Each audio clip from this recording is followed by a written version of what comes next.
show me your desktop. Actually, go to your settings. Click that little setting button up there.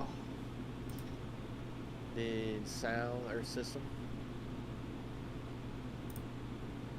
Do you have your controller plugged in? No. Plug it in real quick. I don't know where my Yours was missing. you or Alright, go to sound. Sound control, or like all the way at the bottom, there'll be like more sound settings. Yeah, more sound settings up a little bit. Alright, now scroll down. Okay, so the controller speakers are activated. Then go to recording. hold up, this map is making me bug out. It's like flashing. Oh, it's still doing it. No, I can't take that.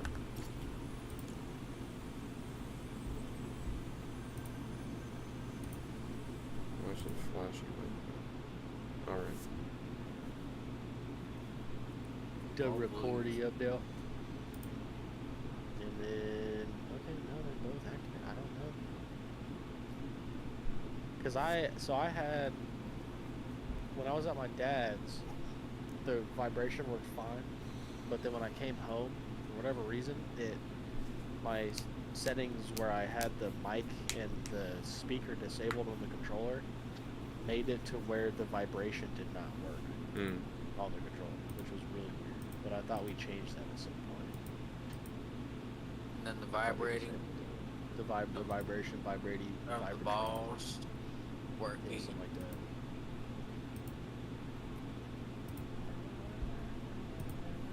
I don't know. Maybe it won't.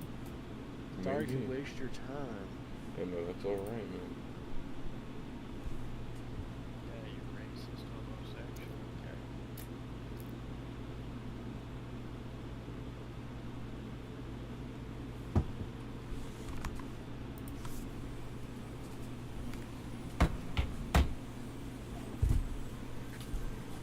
Aldo is such a crazy. And guess what? God created that man and said, yeah, I want that. Hold a rave at a funeral. Yeah. Rest in peace, Dolores. You know what I'm saying? You know what I'm saying? Hello? I thought you already did it, that's what I meant. Oh, Nah, bitch. what you talking about? What you talking about? Oh. Oh, hell no. Oh, hell no. Oh, hell no.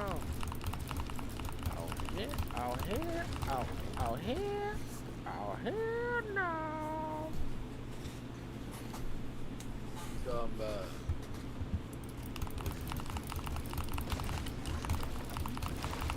I think my hands are a bit too big for like mouses or mice. We can't No, I guess it's that. mouses for computers. Fuck. Damn, we finna both die. So I got hands, nigga.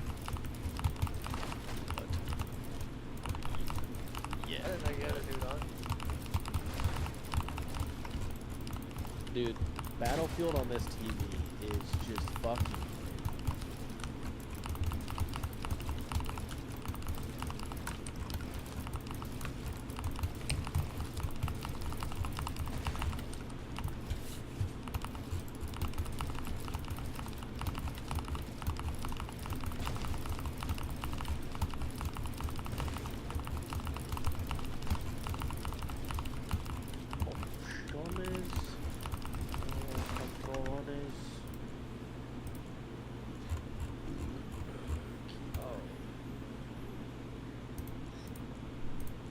Stay alive, Jill Yang. I'm doing it. I got it. He's finna get 3 grenades right up in his shit.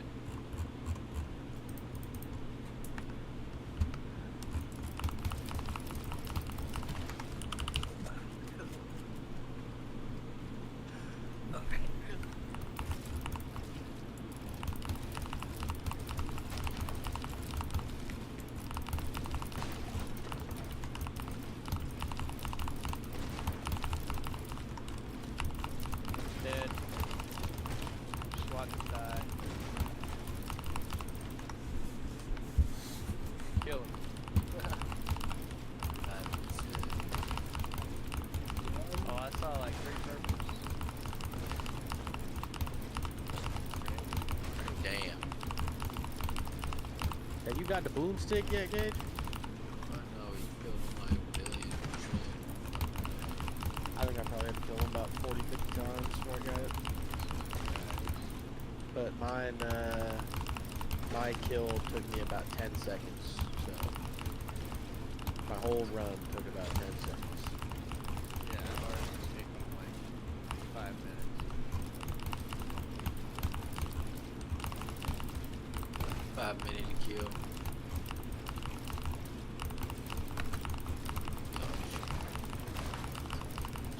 Got an AR that does.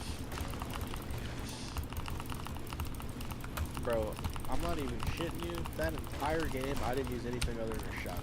The entire game. What is life steal? Is that good? Yeah, that just means that whatever you're doing damage, you're getting health.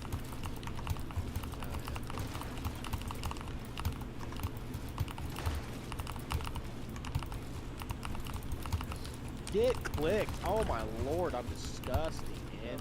Out of my game. I'm actually a force to be reckoned with. I will put that thing right in your finger. Hey now, don't be shooting me. Smoke brother out. Man, I can't wait for Battlefield 6.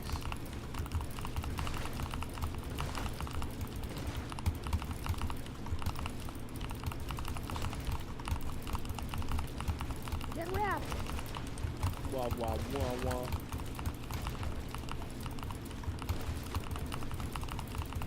Oh, what was that? Wait, Keenan, is your mic on your controller? No. Shouldn't be. Oh no, you're good. No, it just sounded like I heard your fan, but in a really, really, really low bit rate.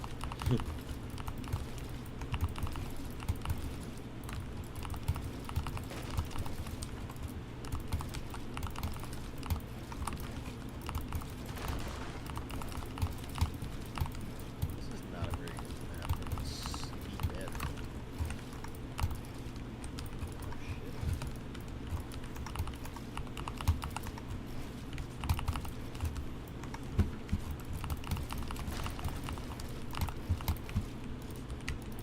Shit. Figaro, Figaro, Figaro.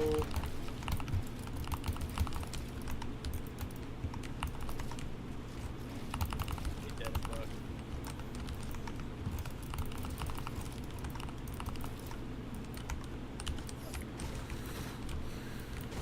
That was a little quicker that time. Oh, I saw 4 purples.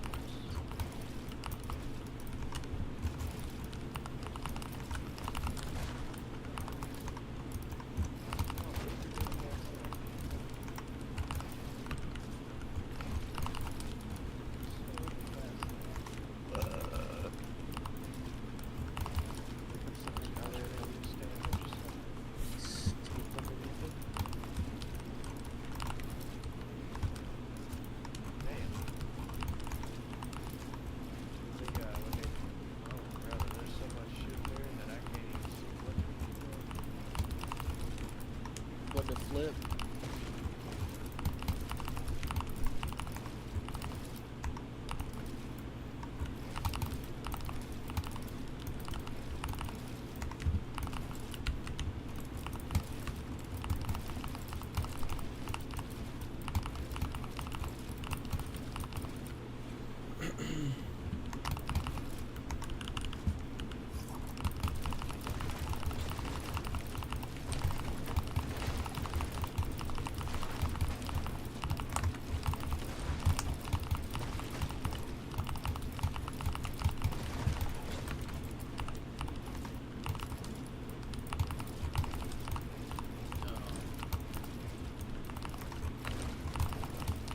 Oh shit. Gotta get the homie. Fuck, Gage, I don't think I can get you. We got killed it. We died it.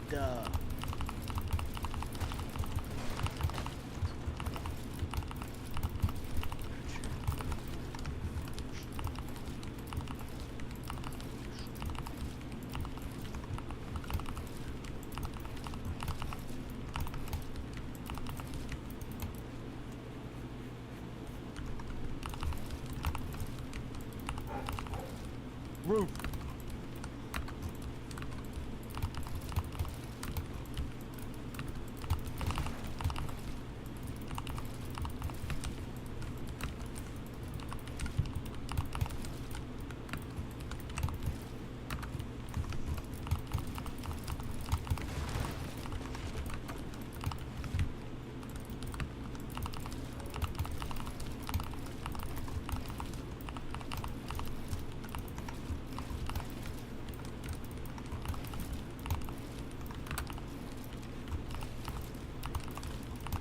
You didn't see it.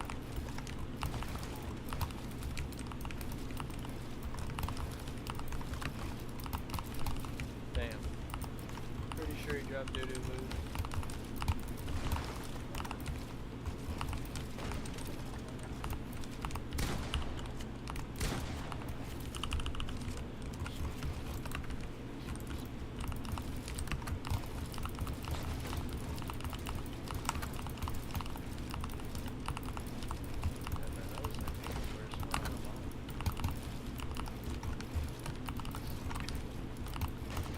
I'm just getting slammed. So,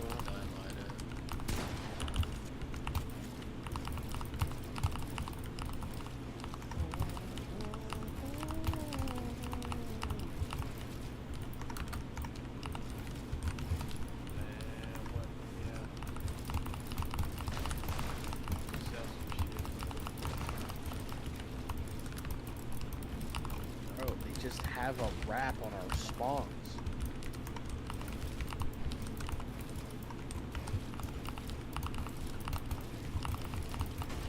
I want some spaghetti, bro. That sounds so fire.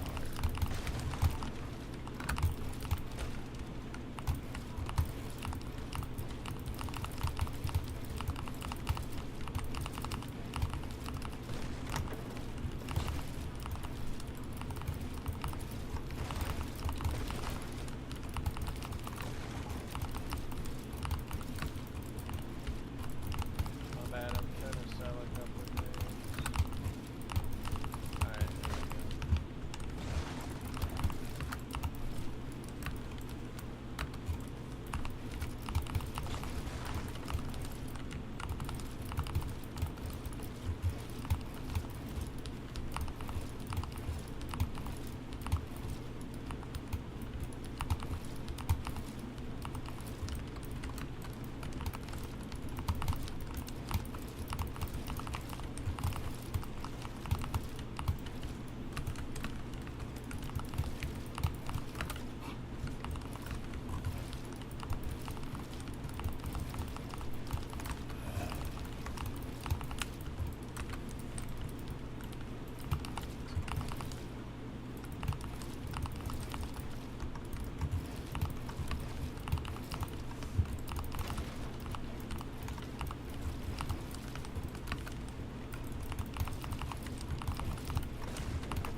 That's a whole ass tank, bro. Suck on a grenade, go back. Oh damn, I died.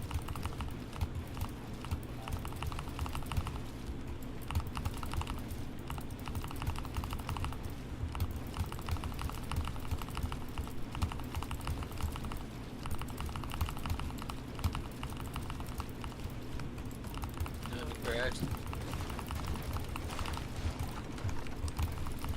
Man, I'll just shoot ass too.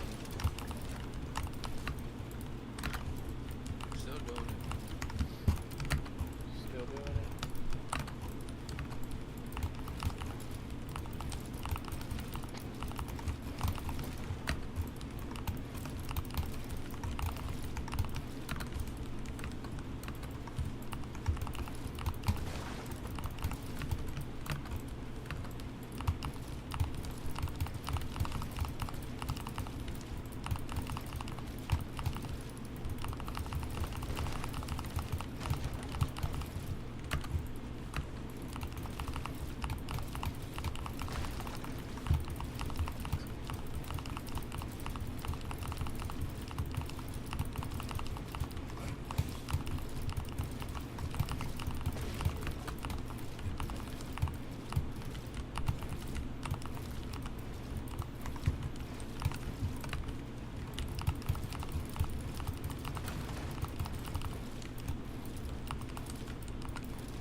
think so.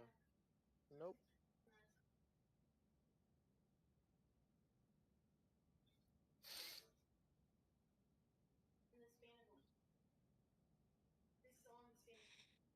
Mm-hmm.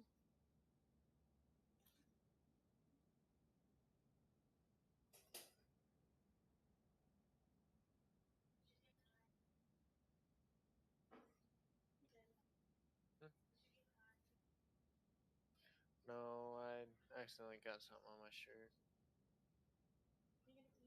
Uh-huh. I think that has one of my weed things. One of my weed You're things in it. what? My You're what? smoking the reefer. No, dude, I don't know what Unacceptable. you're talking about, man. Unacceptable. We do not smoke the reefer around here.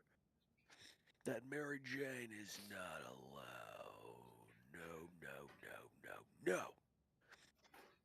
No. No, nar, nar, nar. College A.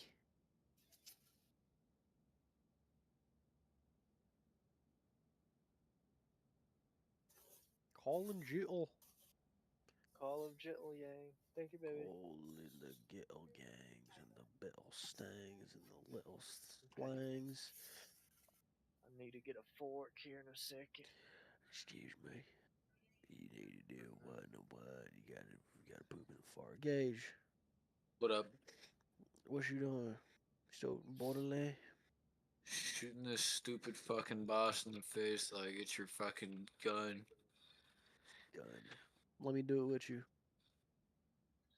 But John, See if we can't speed the process up. I don't think that the knife don't work when you join for some reason, or like when I join, it doesn't stack. Ouch, you bastard. What the fuck? People are saying that the Dying Light game is actually optimized and it runs really well, which is a crazy thing in today's day and age. How did that Does it not look kill pretty him? good? What? I have no idea. I mean, it's a Dying Light game. It can't look that good, but if they're using the same engine,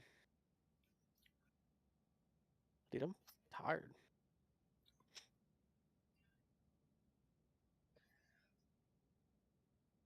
Boys, doing the shaders again. I forgot I reinstalled the drivers. That sucks. Give me like 3 minutes, man. This is unacceptable.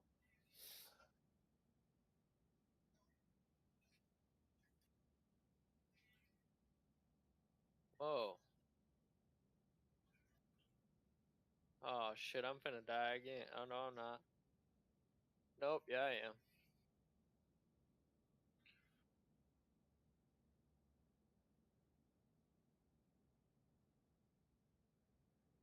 Yeah, motherfucker.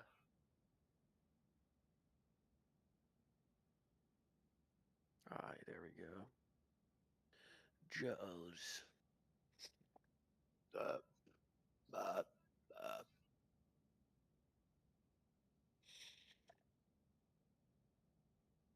Man, that was ass. It was ass and more ass. And poop. Hold on, let me get a fork real quick.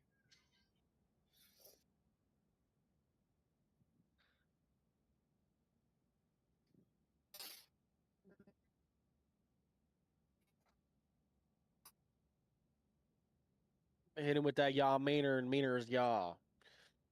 See what we can't do in her.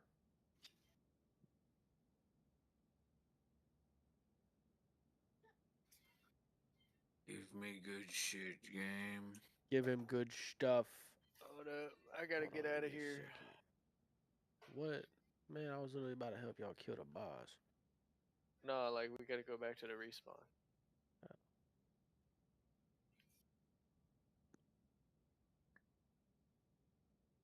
What to do?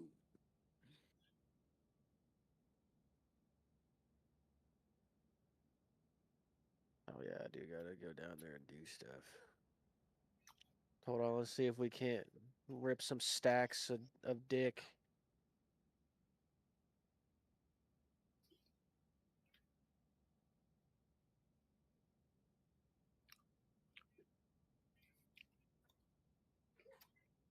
Oh. I need resurrection. I wasn't paying attention. I guess there's a homie over here to Oh, hit damn. with the old boom pow stick, you know what I'm saying?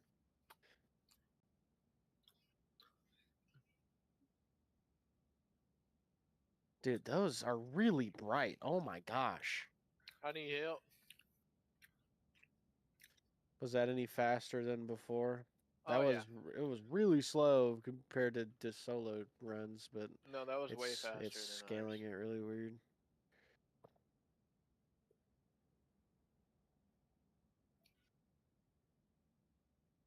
Fucking bullshit, man. Found a better AR.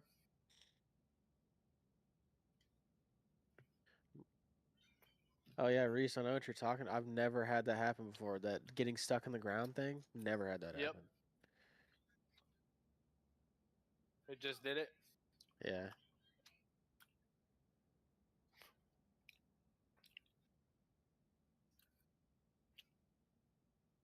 I technically have a gun that'll do more damage. I should probably be using that since it's not just a little one tap.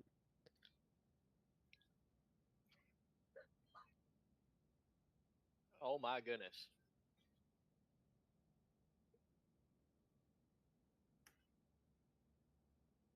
Jill Yang, Jill Yang, Jill Yang.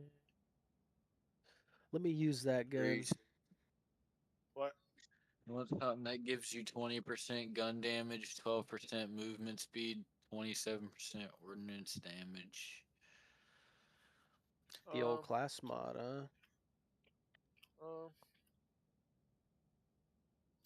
Oh wait, I don't think I could use it because it's for your Bro, class. you No. want to hear something crazy about mine, bro? It's got Dang. plus 4 to the perk that increases critical hit damage.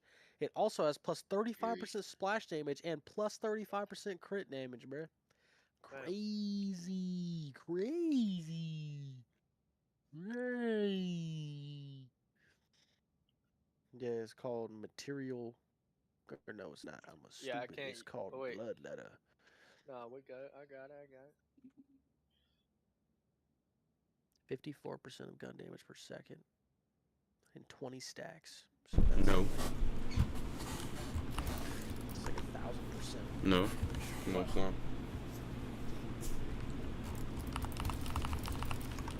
Gage, you ever done the Dougie before? Unironically? Okay. Reese, can we My bad, my bad, pick up my the bad. fucking pace, dude? My bad, good. Yeah, you got it.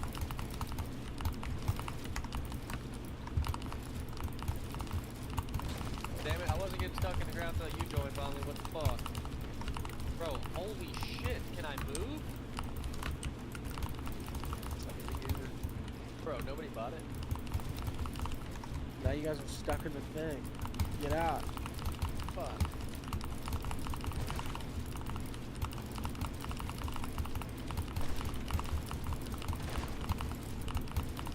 Alright, we Gucci. Let me use this gun. This thing hopefully will rip him, theoretically. Well, I gotta get the thing set right. It's not gonna rip him if he moves.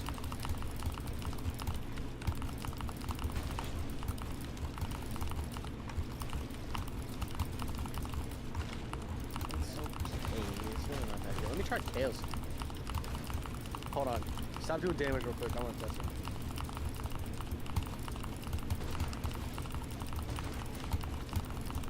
Yeah, Y'all got yeah, he's level 53.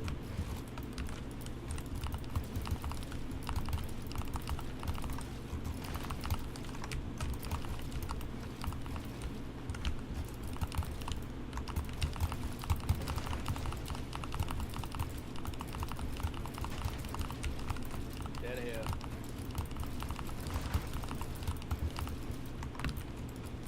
Ironically, the thing that kills him fastest is the gun that I got off of him.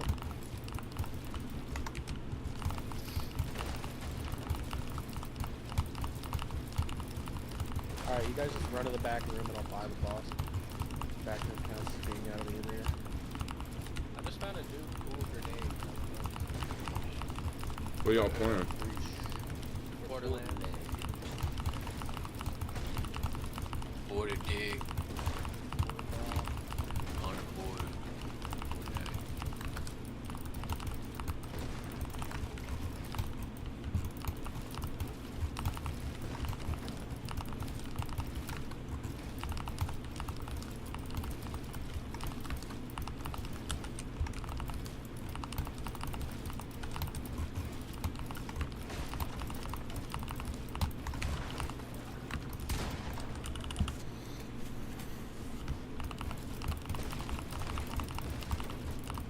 Time to shine.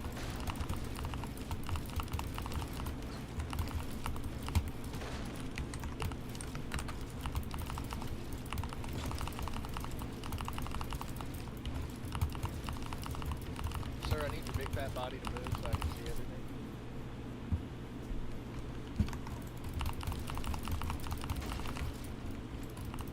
Whoa. A throwing knife? What the fuck? What is it? What throwing knife is it? The augmented mid-second throwing. Okay, hold on. You got penetrator augment? Yeah. Keep that. That's the most broken knife in the game. That's what I'm using to do the damage that I'm doing on this boss. Granted, it's Does my grenades it's, be like dropping? well, no. That's artillery? not. That grenade is not gonna do any damage itself.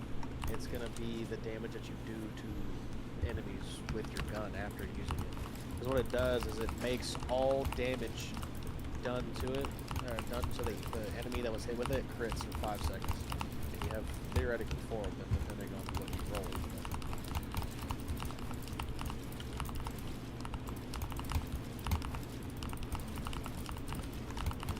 Holy fuck.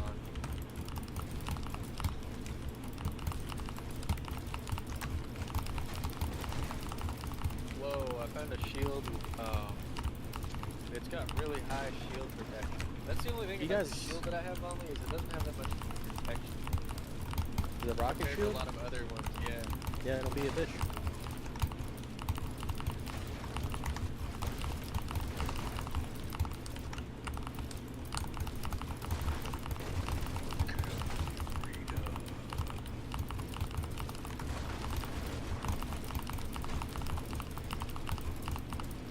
I'm good now, I'm good now.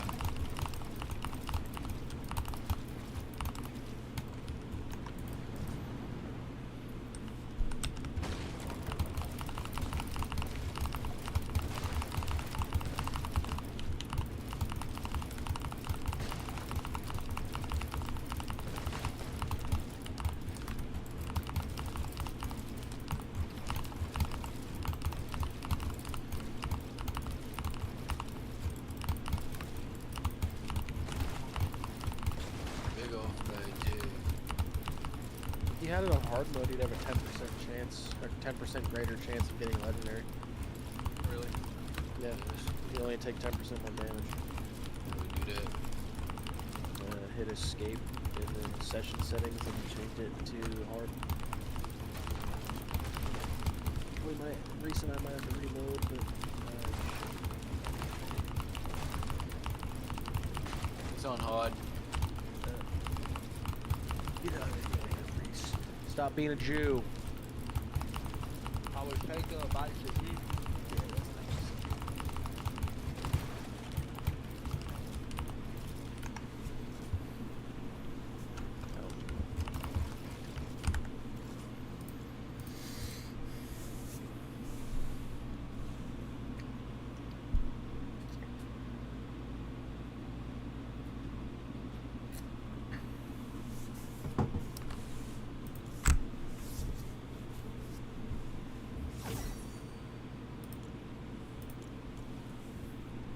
You just got slammed.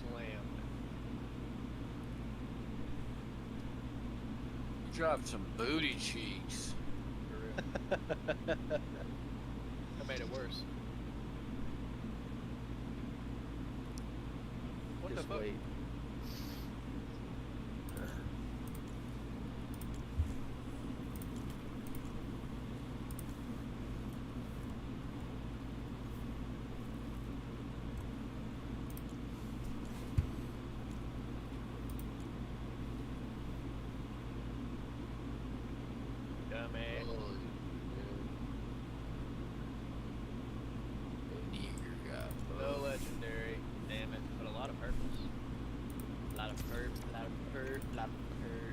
lot of dick. Whole lot of dig. What? Hey, Bro, What? I can't see. Uh-oh. Alright, that's all ass. What is that? So, Reese, can we stop being slower than an ever living fuck? Bro, you realize that if you leave the loot on the ground, it's still gonna be there when you're done farming, right? Yeah, but I don't know which pile it's gonna be in because there's about 37 piles. You just look at them. It's really not that hard.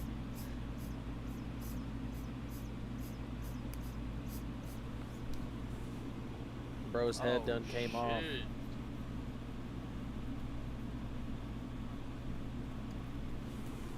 Why is he coming after me? Leave me alone, bro. I didn't do nothing to you. I just been murdering you back to back to back to back. You was dead. You gone. You're trying to rest in peace, but I keep bringing you back to life just to shit on you again. Let's do it again. Come on. Ass. he said I had to No, give you the he career, a career to destroy it. Lethal injection. oh my gosh. Got a cracked ass AR up there. And a cracked ass sniper. I do. Quacked.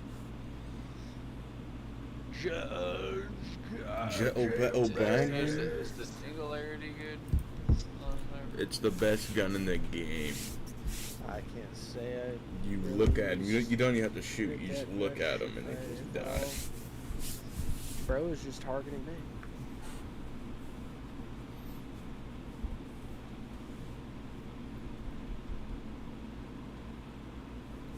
Got it.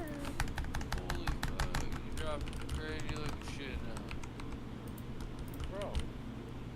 My loot ass. I'll be an ass. Yeah, Let me stuff check my. good. Oh, my difficulty's on normal. We have to change it. No, no, you don't. Oh, Because my otherwise, bad. I'd be getting True Law Hunter level 1 type shit right now.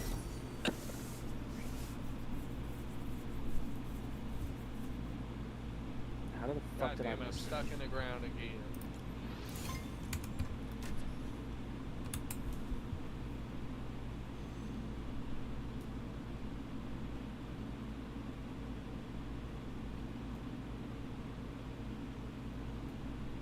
Booty.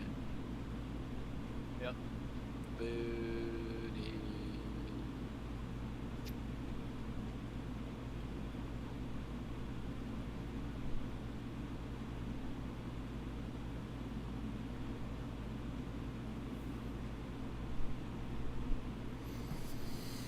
Did I not just buy it? No. You want one? You want two?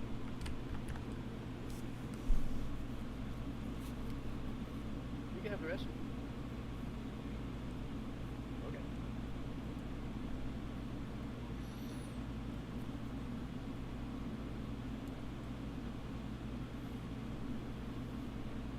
Holy fuck. Come on, golden, please. Fuck. Ooh, all of that stuff is sheet powder. Like I was saying, bro, it took me about 50, 60 runs to get to Hope. Yeah.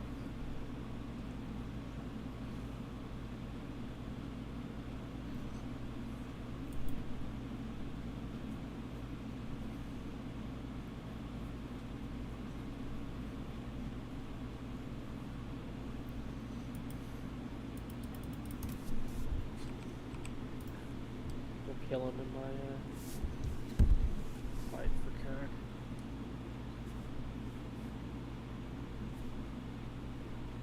Dead here. Yeah. Gold, please. Tits. What Negatory. that? What that? Oh, that ass.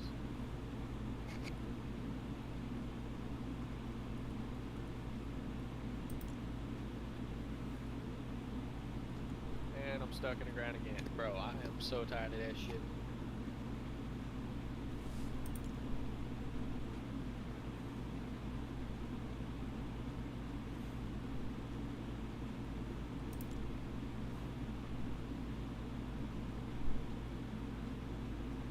I guess I don't get shocked by electricity. Oh yeah, I do. And all that shit. Rain leaves. Man.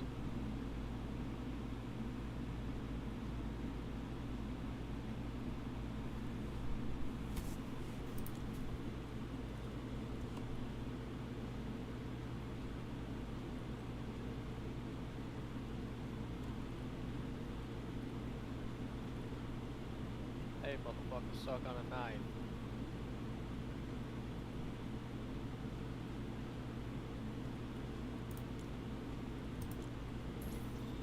Brother.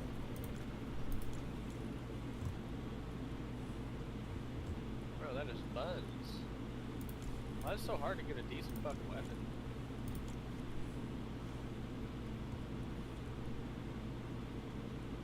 Can't even gamble in this hoe either.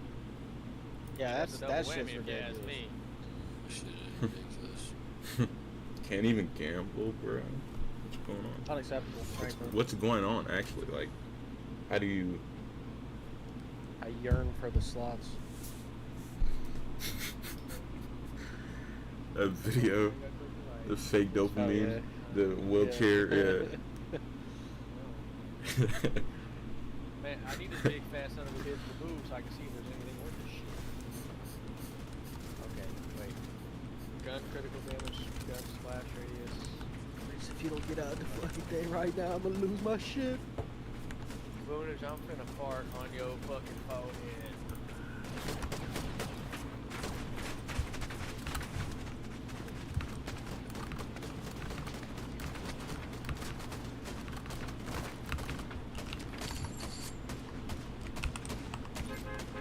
Die, motherfucker, die.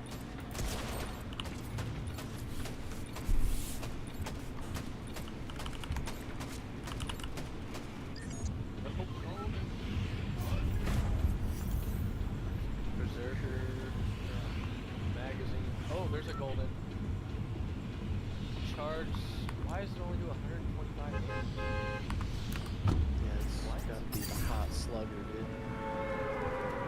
What the fuck is that? A legendary that does Reece. butthole ass damage. How is that even allowed? It's Who was really like, not yeah, what you let's think it just, is. yeah, let's make that a legendary. How is that allowed?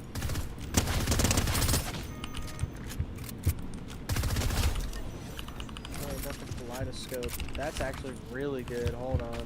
Here, let me show this here.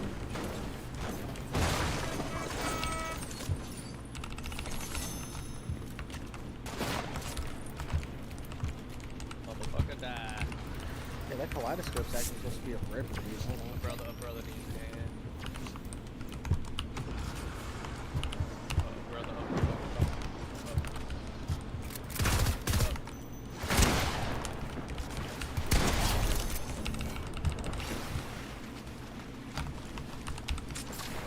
Malawan. Here's the kaleidoscope. It only does 118 DPS.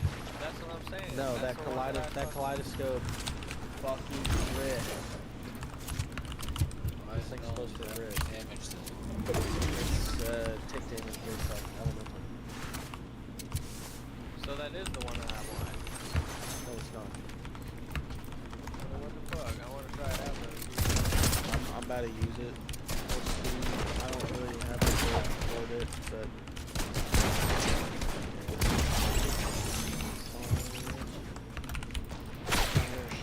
oh my god, I'm stuck in the ground.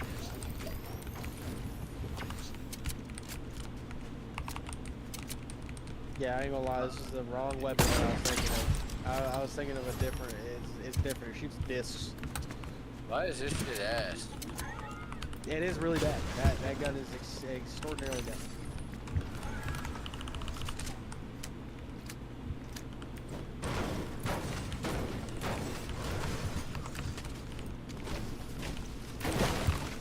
Yeah, that is gonna be the worst shotgun I think I've ever. Oh, I'm just legendary. Yeah, it's Got the another Atlan gun, dude. kaleidoscope. I got the rooted Atlan gun that's 18,500 damage a second. Mad Atling. Why was there another one? Wait, what? Oh, that's Gage. 118 DPS. What do I do? Yeah, Get that shit pretty good. dude. Best legendary in the game. You ready for 10K? I think we should call the dev and tell them how wonderful of a job they did. Actually, I really like it, honestly. I think it's a good thing not being able to get them super easily. Yeah, but then when you do get one, it does 118 damage. What? I mean, I mean, yeah, that's like the that was shittiest just a fucking shotgun random I've all ever set. Oh, there's another fucking gold minigun. I got a gold. I got a hot plug-in. I just gotta, yeah, I just gotta buy some. Oh, this one more better? What'd you get? What is my hot slugger only? Mine does about half of what my other shotgun does. Still better. Yes. And then whenever you shoot it, shoot and reload. It's like 3 times as fast to hit R after you shoot it than to just leave it.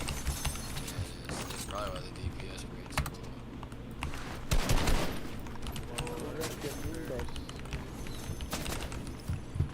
Oh my goodness, that shotgun.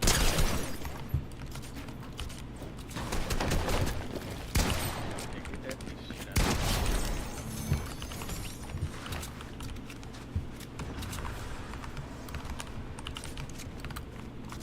Okay, thanks.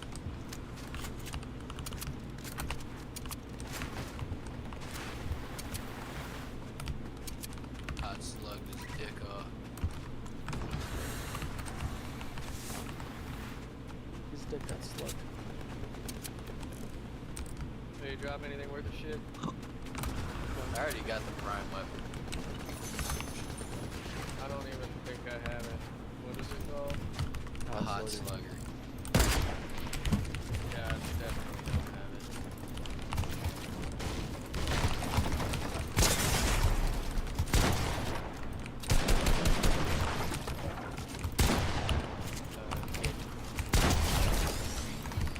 My girlfriend said y'all gay as fuck. Man, fuck you! Oh, hell of purples though. I got purple. You want a slugger? Yeah, I'm just looking purple, nigga. Didn't know you did it. Oh, damn, that pistol do hella good down. Fuck it. Look at why the hell you got big ass wings? Fucking bird. Goddamn bird. What you got there, dude? Goddamn orbital cannon. Oh, bro, the TV setting did not enjoy that. I'll leave it back. Yeah, put that. Cool. I'm still playing this? I ain't got the motherfucker. Why didn't you get it recently? I don't know.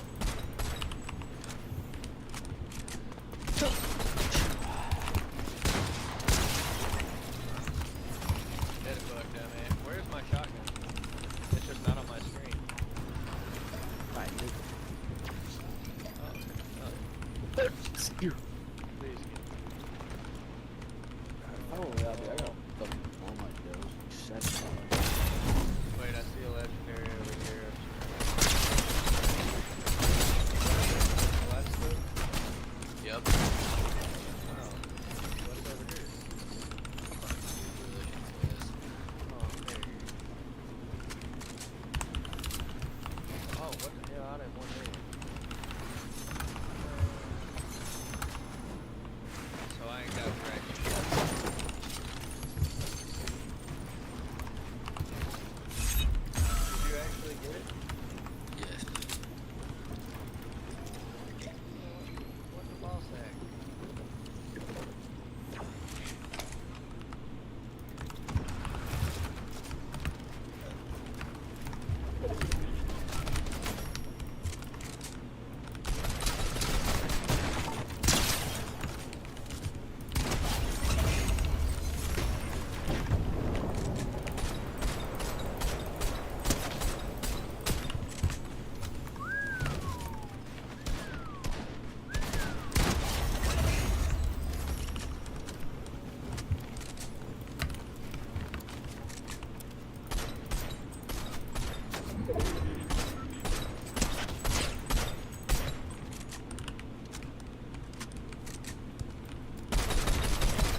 dropped nothing.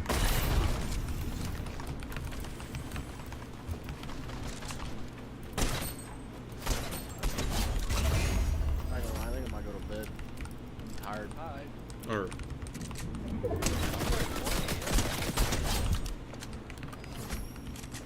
We doing it again, Gage? Yeah, so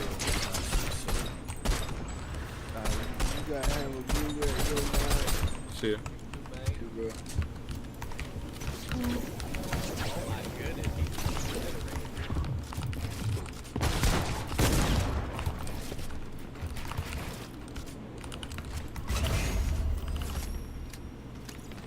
Barely got out.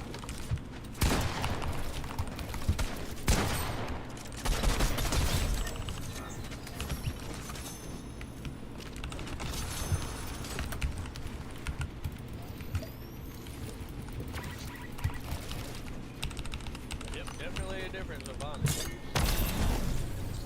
What you mean?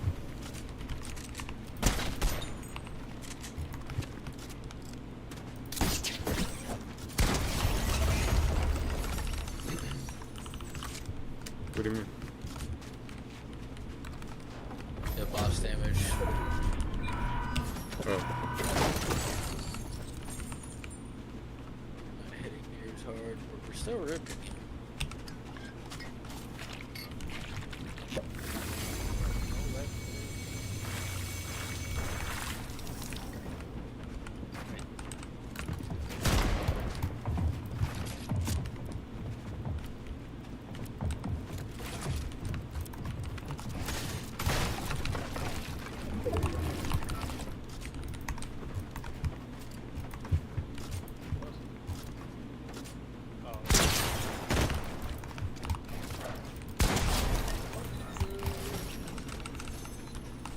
bump.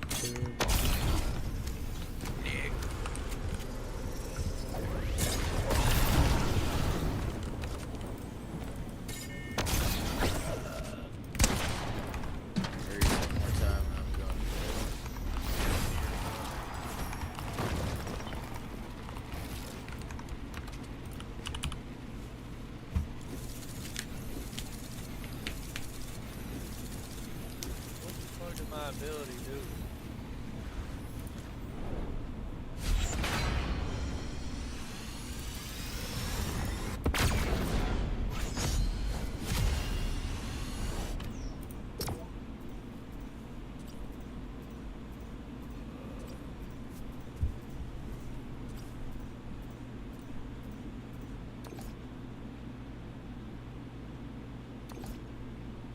Oh shit, I'm almost dead.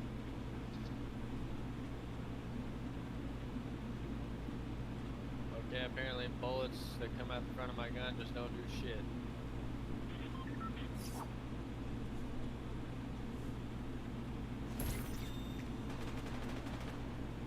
Keep shooting them, Gage.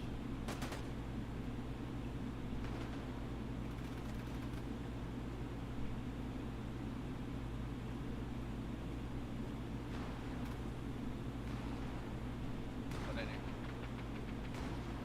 Why he dropping ass cheeks? Oh, that's not that though.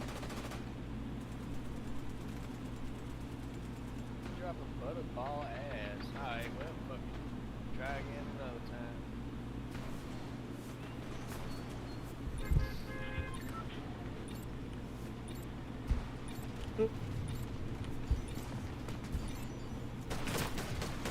Nah, Alright, fellas. I will see y'all tomorrow. See ya. Good night. Good night, y'all. Love y'all. Love Good ya. night, love you too, man.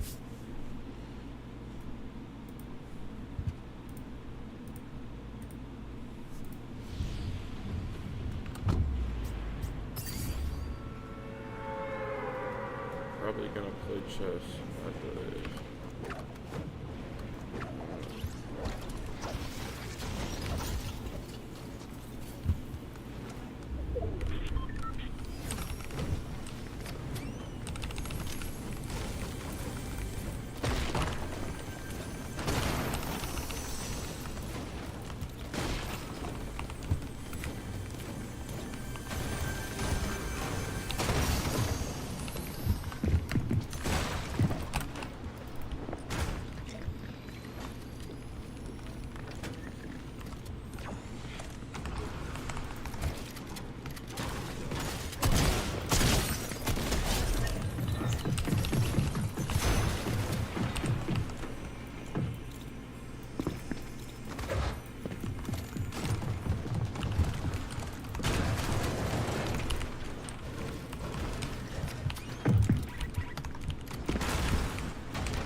That's tough.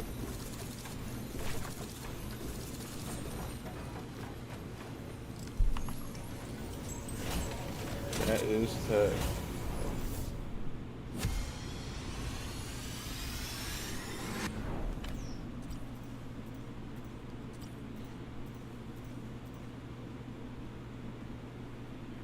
Do I want to play this anymore? Right now? I don't know.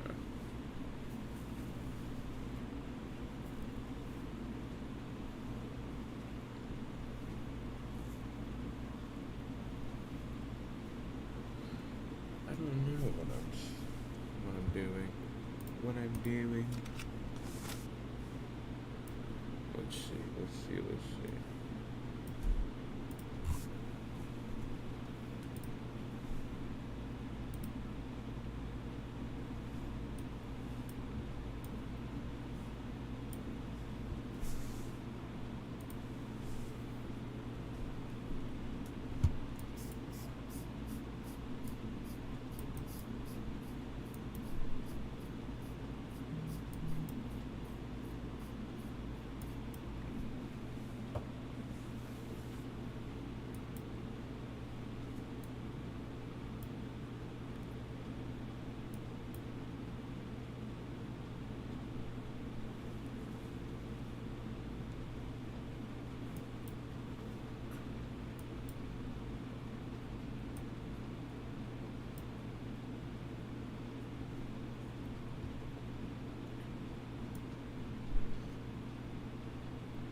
Yo, yo, yo, yo.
Turn around, soldier!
our first enemy soldier.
Ladies and gentlemen, I just wanted to make this video to talk about how classic zombies is pretty much dead as we know it. And I think Mr. Dally JD had a great segment on the Detonated podcast here talking exactly about it. So just take a quick listen to this, because this is probably the most definitive proof that classic zombies from Black Ops 3 and before is not returning. I'm like hopeful that one day we'll see a classic mode, but like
going into the discussions of what we were saying before, I feel like if the day does come that we do get a classic mode, I think people are going to be quite disappointed because it's impossible for Treyarch to please every single person that would like a classic mode because with those leaks, if they are true, it kind of shows what Treyarch define classic mode like rule set as.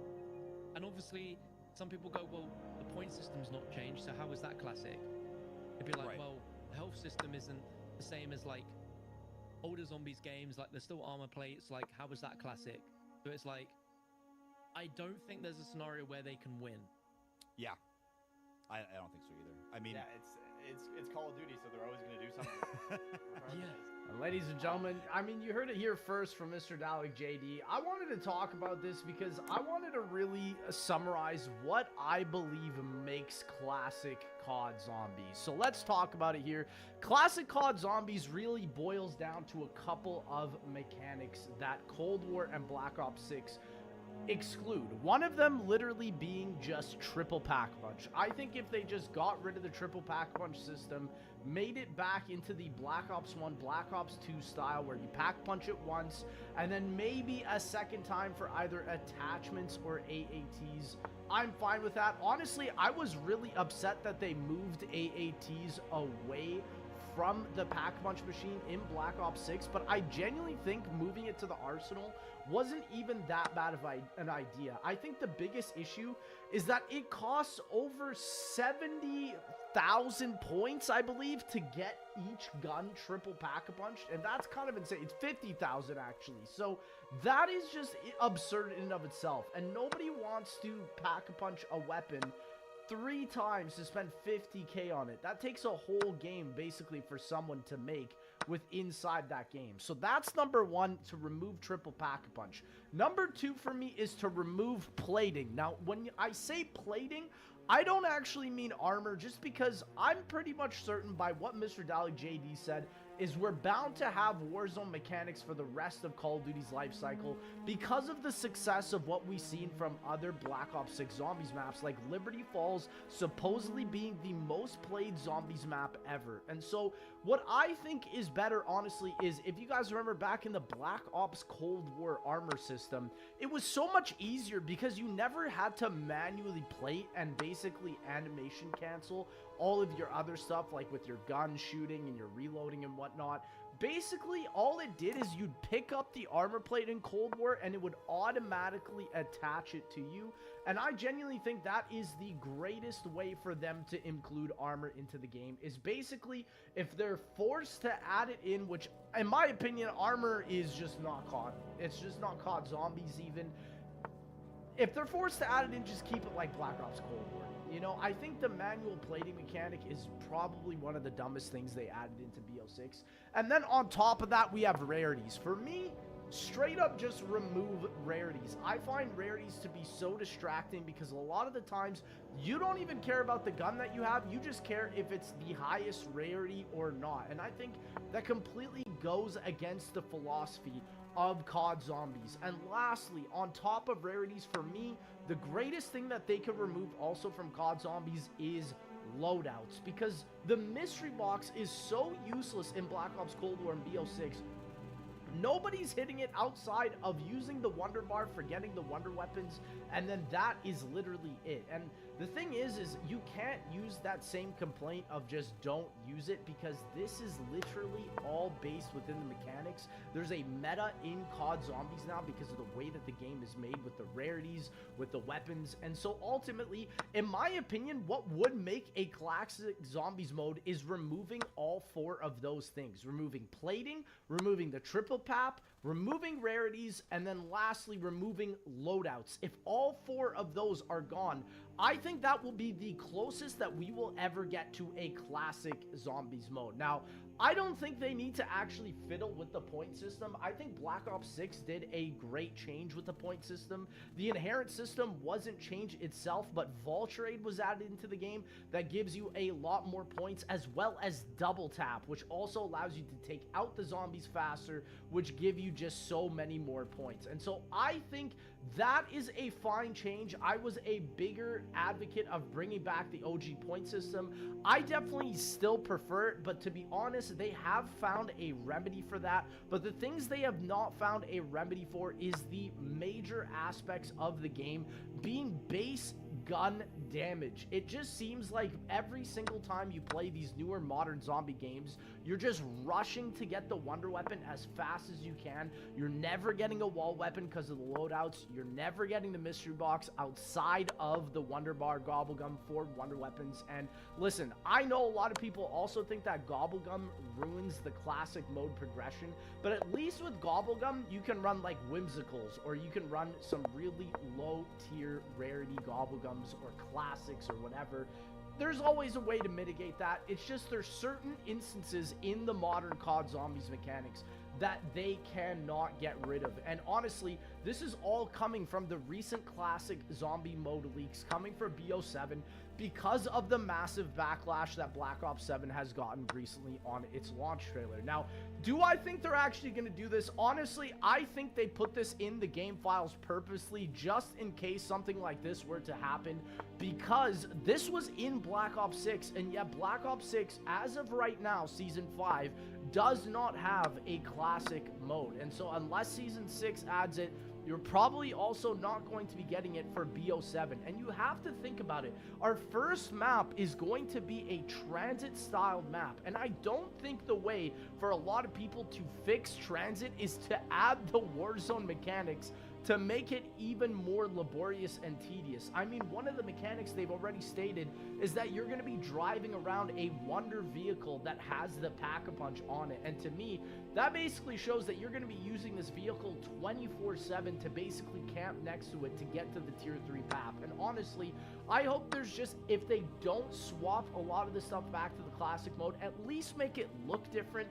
I mean, from Cold War to BO6, there was so little visual improvement from those games, and it's looking like for BO6 to BO7, there's going to be even less. And so I wanted to make this video just because it's really sad. The most popular BO3 custom maps right now are just classic maps remade into like the World at War and BO1 style, like Verrucht, and we are not getting anything like this for modern COD Zombies. The fans are still wanting the OG style, and it just seems like Treyarch is adamant to not give it to us. And so this is all I've got to tell you guys. I think if they do manage to do a classic mode, it is probably going to be something along the lines that I said, where they either remove triple pap, rarities, loadouts, or just the Warzone plating in general.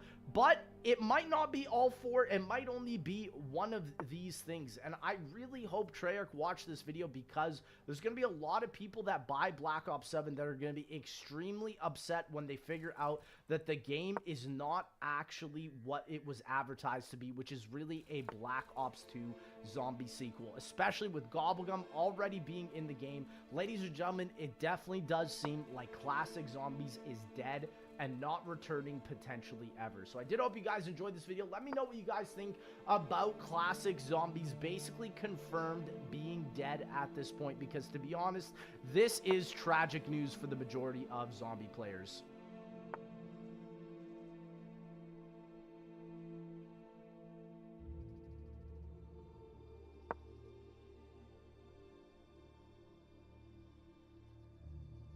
As Black Ops 7 already failed. Judging by the way the internet's talking, it does feel like it already, but let's listen to the homie Actman say it how it is.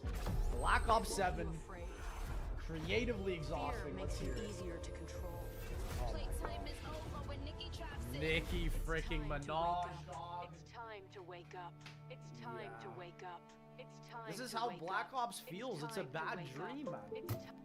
Yeah, it literally feels like it. It's time to wake up. Do I have to talk about Black Ops 7, Mommy? I can't go to school today. I'm sick. No. I'm sick. I don't get you. Don't get you no more. So Black Ops 7 just had its big reveal trailer and a 17-minute direct video going deep into the weeds of what this game is all about. And from what I've seen, Black Ops 6 is the equivalent of finally coming up with the perfect comeback 8 years after some kid on the playground hit you with the "I know you are, but what am I?" It is proof beyond a reasonable doubt to me that Call of Duty is creatively bankrupt. I agree. I mean, I always just think BO6 and BO7 should just have been called different names. They started this trend in Cold War, yet for some reason, we're coming back now to a Black Ops 6 and a 7, which makes me think we're going to see a Modern Warfare 4, a Modern Warfare 5, and a Modern Warfare 6, 7. Freaking, it's too many. Make a new franchise, man. Maybe it has been for a long time. Maybe we've just been in denial. Yeah. Perhaps some part of me just wanted to be positive at times. True. You're stupid. The well of ideas is completely dried up. And we are witnessing one of the most creatively confused and unfocused games I've ever seen. I agree. What's up, everybody? This is the Act Man here, and today it's time for our annual Cock and Ball Torture Hour, Oh my. aka the reveal of a new Call of Duty. Yeah. Please don't make me do this. Oh, shit. I have never been more excited to talk about the video game than I am right now. Yeah, it's Activision Black right Ops there. 7. Look at that. It's Dead Ops Arcade. Remember that? Hey, Oh my god. I remember Dead Ops. Listen, it's the one thing I'm actually excited about because I feel like Dead Ops is somehow not contaminated by Activision yet. God, I can pre-order now and get the Reznov Challenge Pack? Yeah, this... Challenge pack when you pre-order now. This is Look at the skins here, bro. They look so booty. Like, what happened to Resident? What the... Bro, what has happened with Ted, man? And you get an Ultra Gobblegum pack. This is how they know they're freaking going for appealing to, like, the zombie players. Also, all these guns, they look like something out of Advanced Warfare, bro. What the frick? This is Wait, this isn't even for Black Ops 7. It's It's for Black Ops 6. Remember Reznov? They changed his Remember voice him? actor, too. Look, It's he's a not Force Gary Ghost Oldman. now, for some Yeah. reason. Isn't that Bro looks like he's in Ether Shroud, man. neat? Remember Harper? Now he's in a robot suit based on a That's him? I didn't even realize. Oh my gosh. scrapped hero design from Concord. Isn't What? that neat?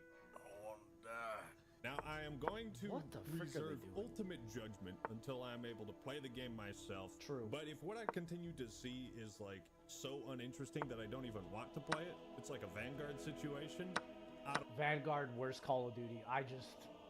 It's crazy that people disagree with that statement. It's I insane. don't know what's gonna happen. So I would take every critique in this video with a little grain of salt. Nothing is definitive or determined, and we'll see how this plays out. But right now, folks, I got a bad feeling Who's about bro this. shooting in that last clip? Always got a bad feeling about something. What happens when a franchise continues way longer than it ever should have? I agree. Well, eventually you hit a creative wall.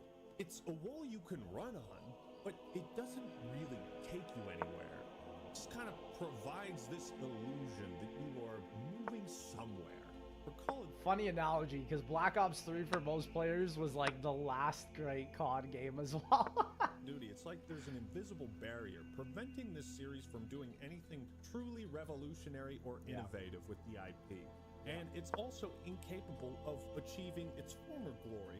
So we're left in this kind of limbo state where you can't even really tell what sort of theme or identity It's the game is diluting the supposed to game. have. It really is. I think the series has done everything it was ever going to be capable of. There are Yeah. no other magic tricks to show us, except maybe the new fucking Teletubby skin. I'm sure. Well, this is what I mean. I think this is what COD is kind of like inevitably being forced into doing. However, I always say, like, at least, I don't know about multiplayer and campaign, whatever. That's bound to just be the same generic slop forever, right? But with zombies, the new direction was supposed to be fantasy elements. Like, we could be having, like, an Elden Ring type of zombie experience with, like, different types of boss fights and, like, its own world, really. But it shells itself too much to Warzone. That's the issue. Sure that one's coming in, right? Yeah. I have to do a separate And video on Warzone's the got art all this style garbage on it. alone, man. Actually, post a comment. Let me know what you think the worst Call of Duty skins or bundles are. I might do a compilation. Bro, the Vanguard Attack on Titan ones, those legit have to be some of the worst skins ever created. And you had to pay for those, bro. Video. Oh. When a series Yeah, goes no. on for way too long, eventually the studios have to appeal to the lowest common denominator. True. Nostalgia bait. Remember when this series was fun and cool and you liked it? And now all the new games we're making suck ass and have no real consistency. Well, guess what? If you shut your fucking mouth right now, Black Ops 7, you get the Woo! So today we're gonna Yeah. be looking at this trailer, the Black Ops 7 Direct, and just by the way, they're absolutely botting views on this. Have you seen Yes, these bro. stats? I'm so glad people are actually talking about this. Look at this, bro. 32 million views to freaking not even 300k likes and dislikes. That's freaking ridiculous. Like, dog, this should be in the millions if it actually had this many views. Like, this is what I'm saying. People are like, oh, Battlefield had way less views on its trailer than Black Ops 7. It's like, dog, Battlefield 6 is actually organic engagement. This is just straight up bots, man. You expect me to believe Nobody this cares has about COD like this. 31 Yeah. and a half No. million views Shut it down. in 2 days, Shut it down. but can only muster up 45,000 Yeah, likes, exactly. 34,000 comments. Exactly. This Yeah. is not a ratio where people are interacting with this like they do on normal videos. They're botting the fuck out of this. They definitely gave it a promotional campaign. That's the thing. So, you know, that's kind of a worrying sign where there's already some sort of manipulation of interest. Well, the thing is, it's weird that a lot of COD YouTubers are just picking up on this. Like, almost every Warzone COD has really had boosted engagement. Like, you could even go back probably farther and see it, but man, they really busted out the bots when people started losing interest with all these Warzone games. It's insane. 30 million views on a trailer, and yet maybe 30k active players. Like, look at this. Wow. You expect me to believe 31 million people clicked on this video, but not even 1% of this audience translated to this video? Exactly. Doesn't even make sense. Something ain't right, Dutch. Yeah. It just ain't adding up. Yeah. The big question for today, is there anything that actually looks slightly good about Black Ops 7? No!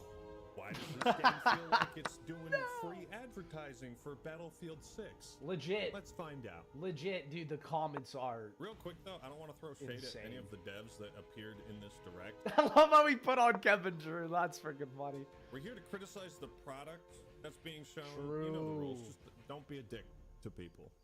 Okay, one thing I will say is these maps, I guess I kind of like the Mario Kart 8 aesthetic. It's super chaotic. I don't know if this is That's freaking funny. multiplayer, but I could see maps like this going one of two ways. Either they're ridiculously fun or they're the worst shit they've ever come up with. There's like no middle ground with if this is... Yeah, if that's an actual multiplayer map, what is this? This has got to be campaign. Player design. 100%. Your streets shall once again run red with your blood. Okay, so Raul Menendez is back, or at least a hologram of him. Yeah, I don't think they're going to be able to resurrect that character. If they do, it's going to be just so disrespectful to the original actor who passed. Here's a question. There's no shot. Why? But why? Yeah. Why would you do that? Why would you do any of that? I mean, the actor who played him, Camar de lo Reo, well, he's in the next dimension. Why bring back Menendez? I feel like it's both an insult to the character itself and the guy who played him. Exactly, bro. And he nailed it. This is arguably the greatest COD villain ever. I'm certain most people would agree with that. Because for all intents and purposes, like, his arc was complete. Yeah. What does he have to do? Just come back and be a fucking terroristic? Bro, he was brought back in, what is it, Vanguard or MW3? That was just maniacal. Again, real original. Is nothing sacred to you? Of course not. How do you think we sell skins? Now, I will say, I thought it was cool that even though Black Ops 4 didn't have a campaign, they still were like, you know what? Here, play as all these... And the thing is, look at them, bro. They actually look like the original actors. And they all have the original quotes still. Like, there was so much depth with the Blackout characters, dog. Fan favorite characters in Blackout. And it was like a separate thing that didn't feel intrusive, didn't really feel forced.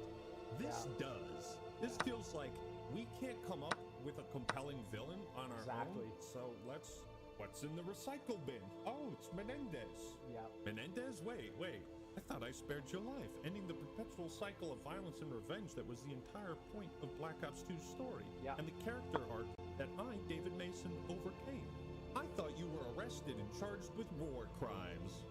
I didn't commit those crimes. The way this franchise has been handled over the last They pulled the MW on us, dog. 5 years. Oh my gosh. That's actually so true. I see they're still writing A+ dialogue. Yeah. Menendez, are you a terrorist? No. You look like one. He refuses to let me go. That's what you call ironic. You know, it seems Yeah, the writing is dog water, dog. like Call What of is Duty that? refuses to let the Black Ops story go. Yeah. I agree. You going to Nicaragua? Why are the throwing knives so big, dog? What is that? Yeah. Wow. But definitely not realistic in-game footage. That looks like Call of Duty. Yeah. This isn't real. No shit. No shit. Dog, it looks like a Valorant map. What? What the fuck is happening, man? So they just killed a Yeah, it's insane because they like... This is some Black Ops 6 zombies level of writing where they're like, oh, Samantha just died. Oh, rip Frank Woods. It's so bad. Wait, Menendez survived. He escaped prison, and Woods is dead? They killed him off screen in a trailer. And some people on Twitter were like actually giving this compliments and stuff. I'm like, bro. Oh gosh, this community. Wow. This is I get bad. that this is a trailer, but like, why reveal a character's death in a fucking trailer? Exactly. Why, like, exactly. You just spoiled the game for me. Well, shout out Black Ops 6 The Reckoning, bro. Did the same thing. Yeah. What? I guess that's all they gotta show us for this. Challenge pack when you Oh, fuck you! What am I looking at? Dude, I cannot get over Ted. This is quite possibly, he was saying we need to find a new list of terrible skins. This has to make it in the bottom 10, dog. This skin is disgusting. Not only does it make Ted look unrecognizable, he's got the freaking Cold War pack-a-punch in his chest. Bro, get that thing out of my mans. And then the BO3 Reaper? Bro, what is that? That's like an AI robot. Who the frick is Karma? Shit. What is Harper's it? back. Harper's back. Remember Ted? No. And Reaper, the black. Look at all this shit, man. Yeah. Did you remember when we actually got, I don't know, the Jug Machine or the BO4 mystery box, man? What the frick is this? Yeah, I mean, I'm not surprised why it looks like it has over 278,000 dislikes. That is one heck of a ratio. Yeah. But you know, It's some IW levels of hate. Like, I don't think there's as many people playing COD as there were back in IW days, like 2016. But yeah, this is an Infinite Warfare repeat here. And I honestly wonder how Activision's going to treat this game. Black Ops 6 already went on sale, right? They already put out a community statement before this game even came out. That's really bad. That just confirms it's down bad. I wonder how it's going to go. Direct. Maybe they'll recover it from there. Especially because here's the other thing. Black Ops 7 Zombies, if you care about that, they are having another COD Next event, and I am mortified because the last one was a net negative for the entirety of Black Ops 6. I'm worried, dog. I'm worried. This is a story we've been building for years. Is it? Black Ops 7 Is gives it? us the opportunity to take valuable That's player cap. feedback and infuse it directly into our development to make this the best Black Ops. I'm too old for this shit. They literally say the same shit every year. This is the best Call of Duty ever. It's the best Black Ops experience. Yeah, I mean, we're doing so much. It's just perfect. And I kind of miss that just like brutal honesty of old Vidocs and documentaries. Infused. Like, that's the funniest part about what they're doing. It's like they're trying to bring it back to that old sort of video doc style. But in the way that they do it, it's actively counteracting the original purpose of what video documentation was supposed to be, which is giving you the verifiable, authentic truth about everything. I don't know, like, they're selling you a lie with that format. It's so dishonest. Player feedback into the development. Yeah. What does that mean? Yeah. We're gonna listen to the players and kind of make a game that we think they'd like? Is it like, that's new and revolutionary? Now, guys, this year, we're actually gonna listen to what players say about the game. Okay, it's not looking good so far. Now that we're starting off with these like generic shill corporate talking points that don't sound like they're being delivered by a Oh my gosh, that I don't even want to look at. real human being who's being interviewed about a game he's really passionate about working on. Like, I think what you'll notice about these types of videos is that the people that are talking about the game all sound like they're reading off a teleprompter.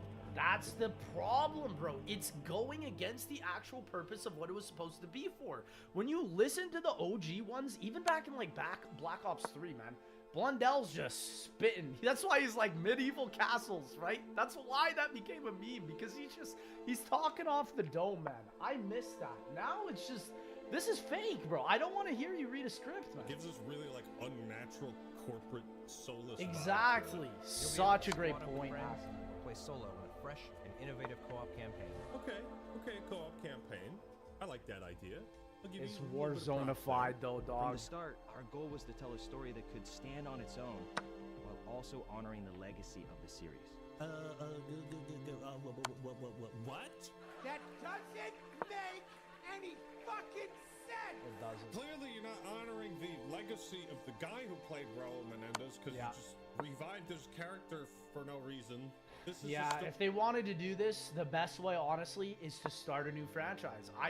They're just too scared. If they don't make a game that has Modern Warfare or Black Ops at the front of the title, they believe that the game will not sell. And that's the craziest part. I think these titles are going to be abused now. That literally cannot stand on its own because it's built off of Black Ops 2. Yeah. I like how they try to pretend like they give a fuck about Call of Duty's legacy. The legacy of this series has been pissed, shit on, and dug out of the grave.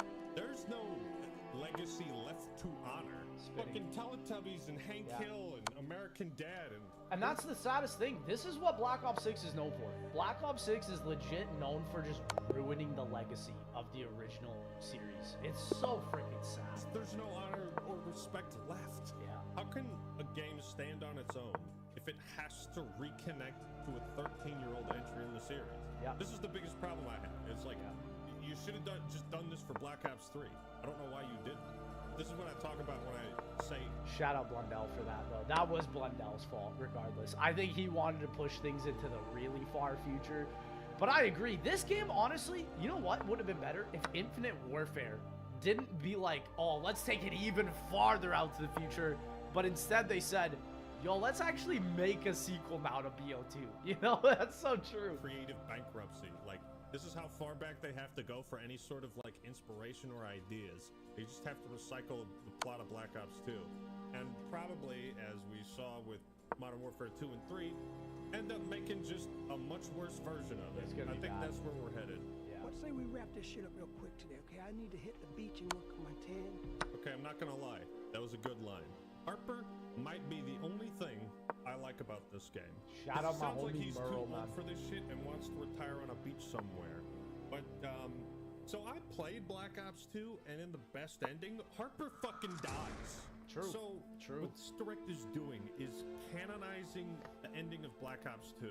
But it does so in such a weird way where they don't even describe it. To the point where it's like what's canon and what's not. I agree. That's going to set this campaign up for failure. Because, like, they're going and making a sequel off of a game that was originally fundamentally designed to have multiple endings, even in zombies, man. Right? Like, they're going back to Black Ops 2, even for Transit, right? And Transit had 2 endings. So, I have a feeling, even with the Black Ops 7 story, somehow, it's going to give us some sort of way that just makes so many different things in the zombies verse irrelevant, which I'm already nervous for, because they basically replaced the Transit bus with a Warzone vehicle, which is tough. That's Why tough. wouldn't the best ending to Black Ops 2 be the canon one? It leaves all the right doors open for a sequel. Alex Mason is still alive, so is Frank Woods, and Menendez, and Karma. I thought the true ending would be Fareed kills Harper, but Karma survives to thwart... I totally forgot this woman was Karma. I cannot believe that she is an operator for this game. That is insane. It just doesn't look like her at all. Menendez, so he doesn't escape prison. David spares Raul, and it turns out Woods is a lousy shot. But if Menendez Karma's escaped prison, then that means Karma died. But then why is she a skin in the fucking Exactly. vault? That doesn't even look like her, bro. Look at that. I actually didn't even know this was Karma and Arbor. That's insane. The brain hurt. Yeah. Brain hurt. Brain hurt. Brain hurt. Make it stop. This is what happens when you make a 7th entry into the Black Ops franchise, bro. You know what? Nah, you're just crazy. Actually, you didn't play Black Ops 2. That game it was just all in your head. You're just crazy, bro. Embrace the madness. That is also what I'm worried about. What if this game ends and delegitimizes Black Ops 2? Bro, that is gonna potentially make it as bad as Vanguard if that actually does happen. That's really, really bad. No, I don't think I will. I guess what bugs me the most about this is we didn't really need answers on what the canon ending of Black Ops 2 was. It was definitive Why enough. Did we need Yeah. that? Yeah. All it seems to have done now is just retroactively make all of our choices feel pointless. This is what I'm worried about, is that they're basically making the older games redundant. They're like, how do we get rid of the OG fans? Let's just ruin their games by making worse sequels, right? I mean, this isn't like Mass Effect 2 where your choices and your progress carries over to the next game and affects it. It's like the gap has been so wide. This is what I mean. Creative bankruptcy. Yeah. We don't know what the fuck else to do. Yeah. Go to the future. They don't ever make big enough creative risks like how Black Ops 2 did. Like, Black Ops 2 was the first game to add a completely different idea to the campaign, which is not to just call it an extraction shooter and then load Warzone elements into it. It's like, no, we're gonna literally make this game have multiple endings, including the zombies mode, which in 2012 with the Xbox 360 hardware, that was a huge risk. And like, arguably you could say Jimmy Zielinski, the guy who pioneered BO2 Zombies, lost his job because of that decision. But he still went and did it. That's honestly hardcore, bro. Black 2, I don't know, man. I just work here. It's such a good period of time, because how have these characters changed over the last 10 years? They haven't. Exactly. What does that even mean? Locked away, and you just dug up the corpses. Yeah. They straight up said, actually, nobody died. Everyone is fine, except for that one guy who voice acted a character, and we didn't really like him, so we kind of let him go, you know? True. Shout out, Frank, man. Honestly, James C. Burns, man. You got, man. You and me got hit with that treatment, bro. Shout out Jason Wendell. Respected the OG. It makes more sense more and more as COD progresses why people like Vonderhaar and Blundell left, man. It just, everything is clicking. We just don't want to Everything's fuck with clicking. Frank Woods no more. Yeah. This is like the 8th or 9th time where a character has been visibly killed on screen and then just years later in the timeline just miraculously appears again. I wasn't in the tank. Doing the same trick. I'm I know. honestly so perplexed, right? Imagine if at the start of Halo 4, Master Chief just reappeared on the Pillar of Autumn and with no explanation, and Captain Key's just like, huh, you were having a crazy dream too?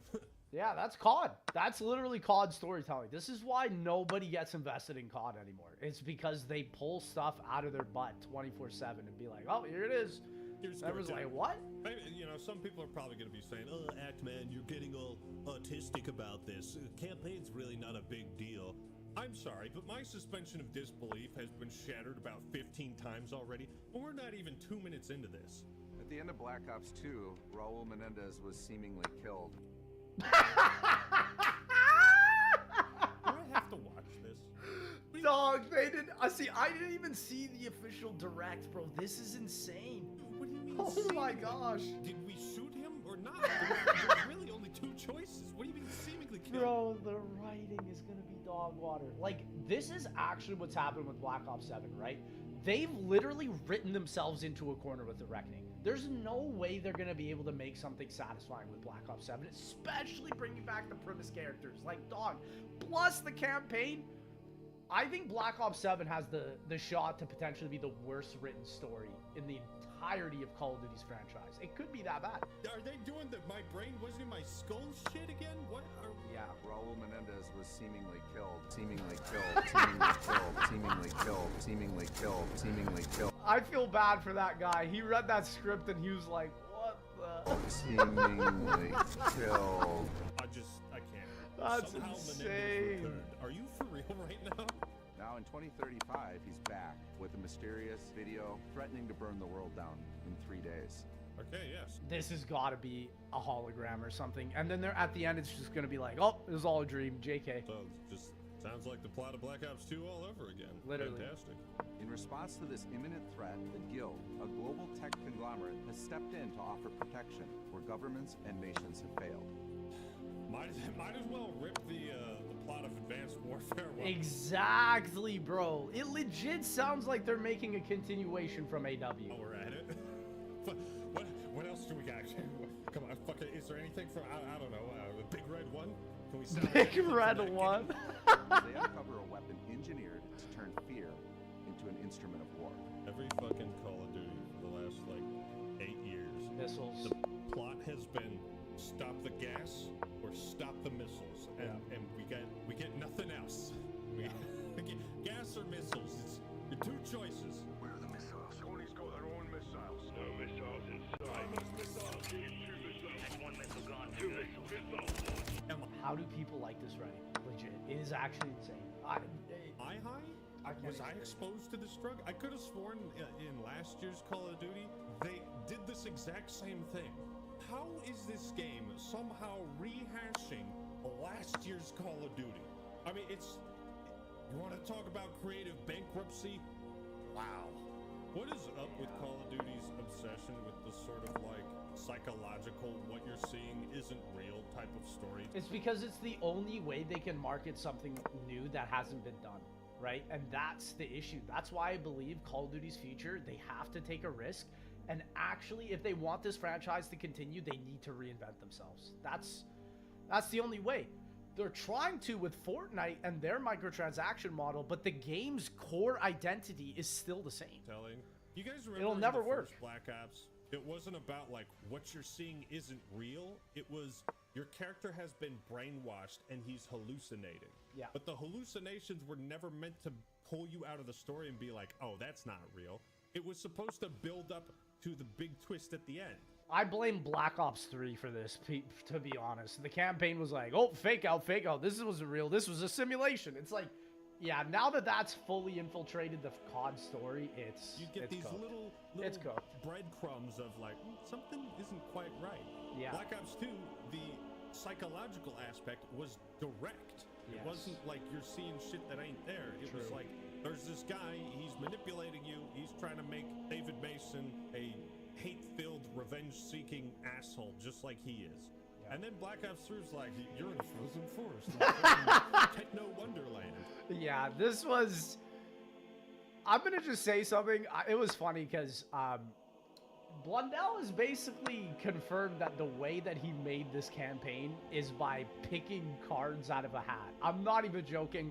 I'm not even going to say where I found that information. Do with that what you will. For the people that know, you know that that's true, though. So I'm not surprised it was so bizarre like this. And I don't know. I don't know what they're doing anymore. At the heart of it all is David Mason, returning from Black Ops 2 and now portrayed by Milo Ventimiglia. See, I feel nothing at this knowledge. I feel nothing. Like, character who's art. I hate to say this, but to be honest, recasted characters don't work. I hate to be the one to break it to people. It's a harsh truth because I know some people just really like their stories and whatnot, but for me personally, when you recast someone, I'm always wanting the original back because the original just nails what the image of that character is in my mind. It will never work, bro. Was more or less completed, is back, played by a completely different person, so it's likely not even going to feel like the same character. Exact. It just doesn't work. It doesn't work. That's why you cannot make sequels when you don't have the OG VAs, man. And this is the same exact problem is coming to premise with Takio and Tom Kane, man. That guy is not VAing Takio. It's going to be someone else, and it's going to be bad. Also, since it's been so long since we played as him, it's just creative bankruptcy. It is. David is a true leader, but he's riddled with doubts. He's always worried, did he do the right thing? The right thing for what? For what are you talking about? Did he do the right thing in regards to... You see what I mean? They'll never answer that question.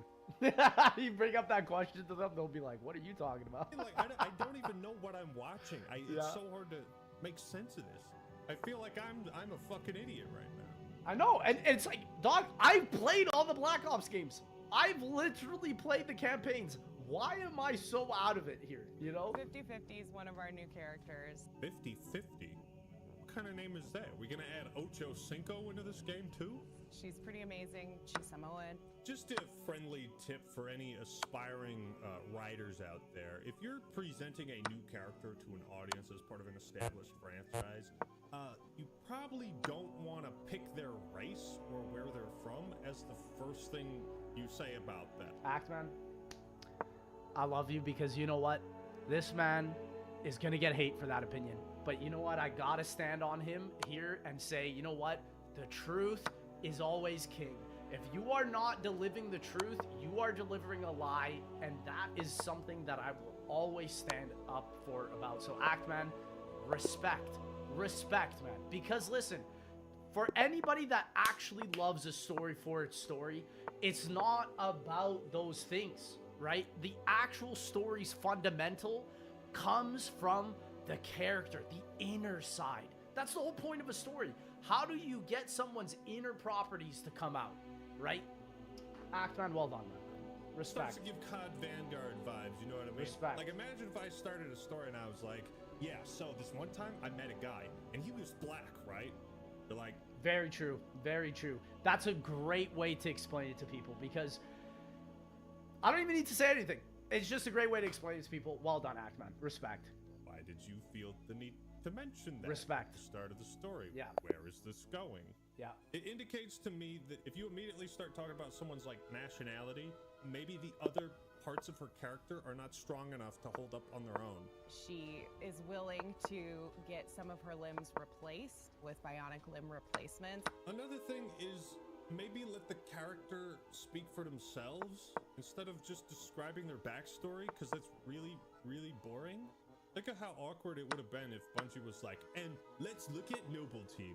Cat, you know, she's got a bionic arm because of some degenerative disease. That's such a great actual example because Noble Six's team in Halo Reach, if you guys have played that game, is so well done in terms of their characters, man. So little was talked about them pre the reveal of that game when it came out in 2010. But the craziest part is that they all still matter and they all still fill the role of that team so perfectly without having to describe anything about them. Such a great analogy right there, I don't man. give a fuck. I don't know this person Exactly, at all. exactly. If it's important, reveal it in the story. You know, leave something for me to uncover rather than directing me towards what I should be caring about or thinking about. Yeah, writers, listen to Actman right here. This is incredible. She sure does sound like a strong female protagonist. Alongside these new and returning faces, we're introducing Emma Kagan, portrayed by Kiernan Shipka. I love how they have a character who's like a CEO of a tech company, and she looks like a fucking vampire. Very accurate portrayal. Very accurate. 10 out of 10. Integral to our story is the enduring shadow of Raul Menendez. What does that mean, dog? You could say Call of Duty is haunted by the ghosts of its past. Legit, in all ways. The ghost of its past players, the ghost of its past developers, the ghost of its past successes, man. Oh, bro, this is a great video. You know, the subscribe button is right. This is a great video. This is a great video. I'm sorry.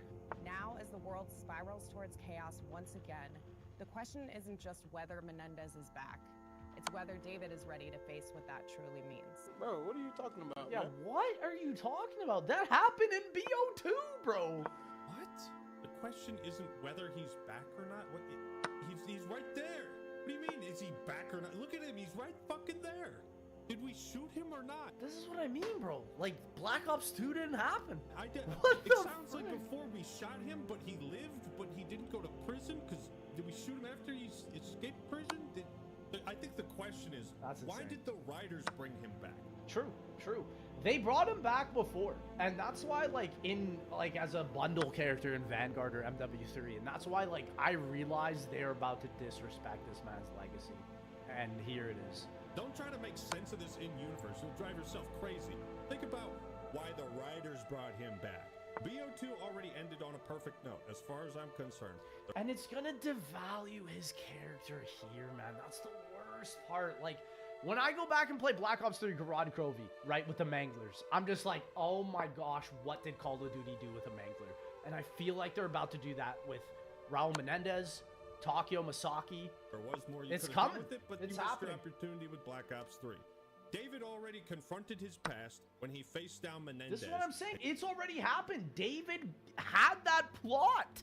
He's already shown he's capable, bro. You as the player got to decide, does Mason go down the path of revenge and follow in the footsteps Exactly. of Raul? Or does he embrace... They literally just erased that final moment, bro. It's like Black Ops 2 takes place before the finale of BO2. Or Black Ops 7 takes place before the finale of BO2. mercy and defy Menendez, despite the fact that he has every right to take his fucking life for getting his dad killed. Right. Not only are these not going to be the same characters, but they already had completed arcs. Exactly. Just bringing them back and saying, fight again? That's the thing. Like, what they're saying in those video docs for BO7, it's just straight up disrespectful. It is. It's disrespectful to BO2. This isn't Mario versus Bowser, Yeah, right? exactly. I don't know, man. Things are gonna progressively get really, really crazy the more you play. Why? Is there a reason? Is there a reason we fought zombies in the last game? I can't. Yeah, the fact that people were telling me there was like manglers and mimics in the campaign, I was like, oh. Barely even remembered that. We can go to Nicaragua. We can go to Los Angeles, all within the span of seconds because there's no limitations on what this mindscape can bring. Oh, that sounds really fucking awful. There's no limitations in what we can do with the story, therefore it doesn't feel bound by any sort of rules, coherency, logic, or any type of groundedness in some kind of reality. We can do whatever we want. You know, in creative writing classes in college, they wanted you to write a story without, like, magic bullshit. And that's the thing. Restraints give a story its character. Like, so many of the greatest stories are written with so many restraints. That's what actually makes a story interesting. When you write a story where anything is possible like this, what is the point to care? How do people living in reality where there are constant restraints can actually like come out and enjoy that story? It's so different, you know? Call of Duty is supposed to be about realism. This is what I mean. Like, it's this game is actually showing how it's completely against what Call of Duty started as. Because it's such a cheap, lazy cop-out to just be like, oh, how did they get from Nicaragua to Los Angeles? And to say, oh, magic. It's just in their head. How are we supposed to care?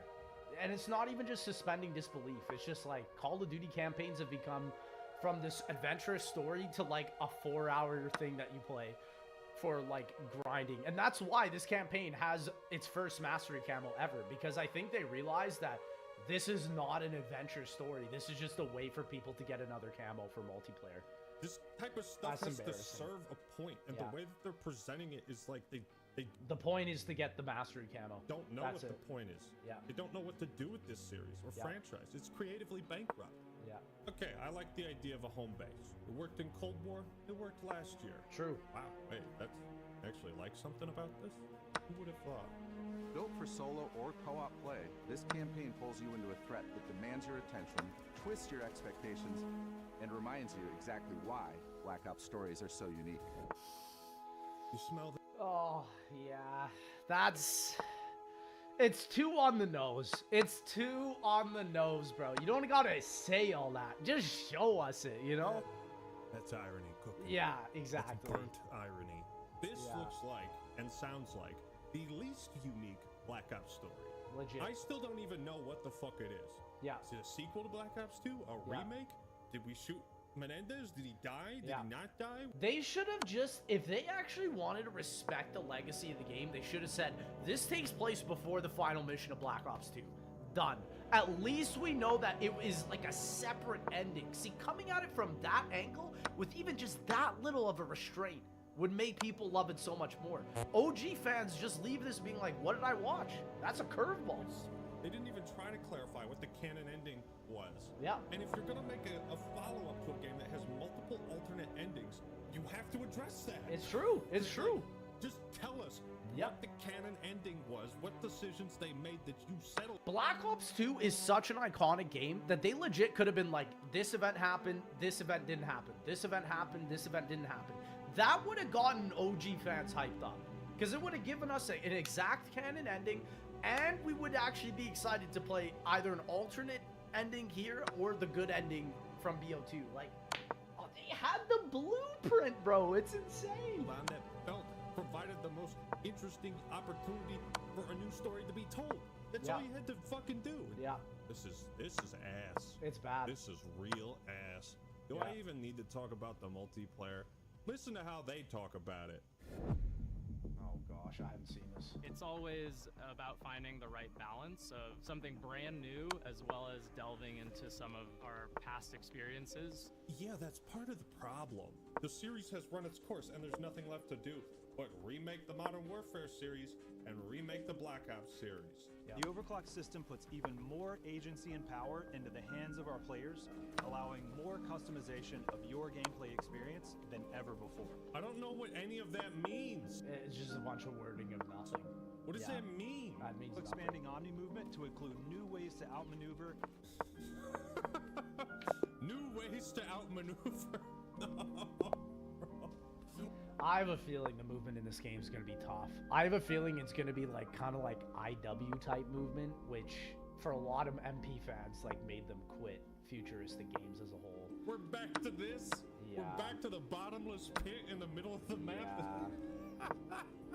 The reason why this is so funny, I'm just going to play you a clip from one of my favorite and a very underrated review.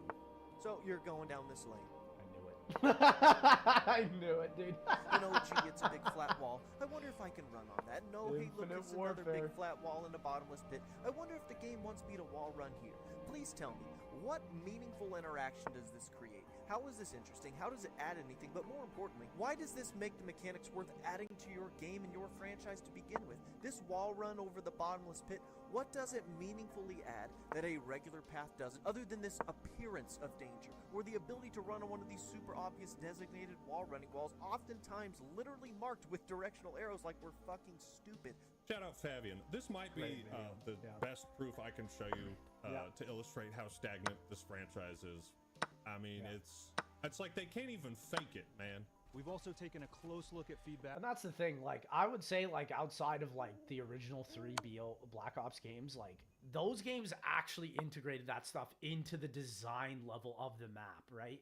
In these maps, like, you're getting, it's like, okay, you got the wall run option, and I could just run forward. So why would I go on the wall run, right? And have made tuning adjustments across the board for a more controlled experience. What am I listening to? This is just a bunch of It's a nonsense bunch of mumbo jargon jumbo. words.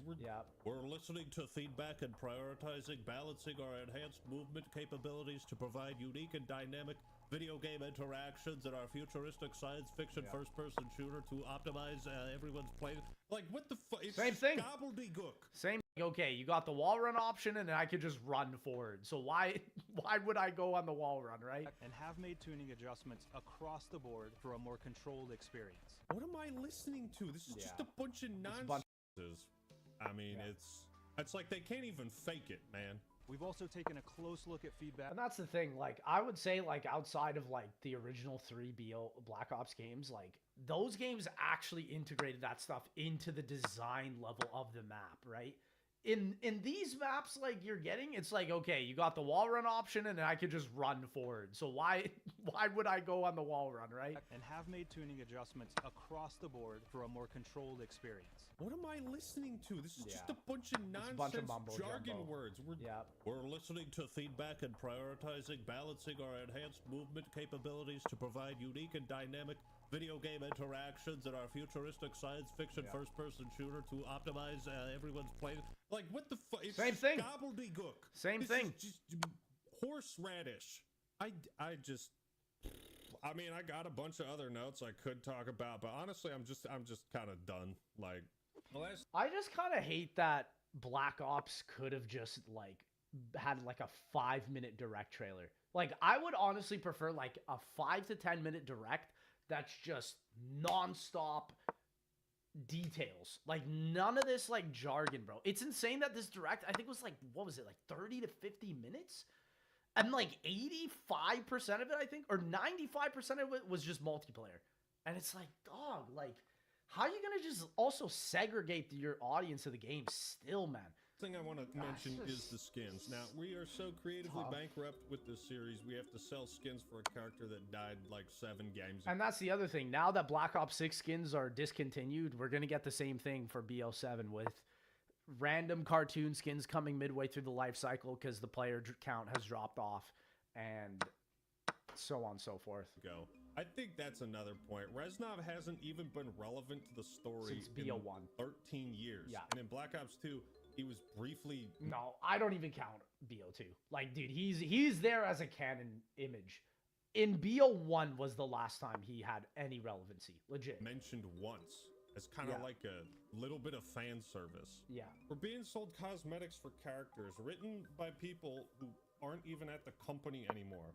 Yeah. All this series is capable of doing is rehashing its best ideas that other people created and made and put love into. I can't even imagine what these original developers are thinking. They probably are under NDA to, like, not be able to say anything about their franchise, but, like, they're probably just looking at this like, dang, they really did that to my guy. But like clones, the longer you stretch this DNA, the worse it ends up becoming. Modern Warfare 3, for example. Eventually, you need a new batch of DNA to produce a new army. I'm about as excited for Black Ops 7 as I would be a colonoscopy. Clearly, I'm not the only one. The decision to do back-to-back Black Ops games, to also pull all of this source material from the best story the franchise has ever offered, these are just terrible decisions. Remember how they treated Modern Warfare 3, okay? Like, I can't think of anything that was shown in both of these 2 videos that I was like, wow, that's unique or different, or that's kind of cool. And maybe that's an indication that my time has come. I may have simply just played these games too much, and I gotta move on to something else, man. Can you believe I interrupted working on Red Dead 2 videos to make this one? Yeah, and this is the inevitable truth I've seen with a lot of OG COD YouTubers, including myself, right? Like, I definitely plan on migrating over to GTA 6. I don't know if that is going to be happening on this channel or my TLEX channel. I've announced that it's going to be for the TLEX channel because I think it would be better to just obviously segregate the zombies content and the GTA content, but it's for real. Like, Call of Duty is seriously facing its very first tragic downfall. Like, IW was, I would say, like the preliminary where it went from a casual player game to now hardcore audience, but now it's going from a hardcore audience to, like, actually bleeding out for good. What the hell is wrong with you? That's true. I might be creatively bankrupt too. Yeah. No, I mean, this is what happens to the YouTubers of the game as well, including myself, right? Like, I can proudly state that I do not make the same level of content that I used to, and it's because the game isn't what it used to be, right? Gaming as a whole is actually dying. There's been multiple people that have made videos about it, and it's true. Like, gaming is losing its potential. But where's the entertainment? There's, like, a couple monopolies that hold a massive amount of players, but for certain games like Fortnite and Roblox and stuff, but that's it. And not stopping to make fun of Call of Duty every now and then. I think the creative bankruptcy of Call of Duty is symptomatic of a greater issue plaguing the entertainment industry. Everything is either a sequel or part of a bigger franchise. Run out of ideas, I just dip into the well. It's a business strategy, right? And that is the ultimate issue when you get money involved with these type of massive projects. Unless you have, like, a David Cameron Avatar sort of deal where one studio's willing to shill literal billions of dollars to your products and an incredible genius creative is behind it, it's gonna flop, man. How about you just create a multiverse where you completely ignore any established canon and just make up whatever bullshit you want? Yeah. I don't know. Black Ops 7 looks utterly terrible. It looks horrible. I give these presentations a 1 out of 10. Like, I got virtually nothing. It's disrespectful. It's disrespectful to the original developers. It's disrespectful to the legacy of this game. And it sucks because guess what? When this game comes out, it's probably still going to break some sort of records, man. And that's the toughest part. The COD audience has fully migrated from the OG players to just Warzone players. I believe it. Warzone players are the new Call of Duty audience, and it's sad. Good It's to say sad. about It really There's is. nothing excites me or anything. Yeah. But what do you honestly think of Black Ops 7? Was I too harsh on it? I don't If you think had so. to pick one game, would you play this or Battlefield 6? Let me know your... And this is the truth, because I hope that Battlefield 6 actually takes more records here because they deserve it. Shout out the act, man. Until all have heard, and I'll see y'all, ladies and gentlemen, in that next one.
Why is What Modern can you Warfare 3 tell so us bad? about Modern Warfare 3? Yeah, what can you tell us? First of all, Jeff, Modern Warfare 3 this year is the complete package.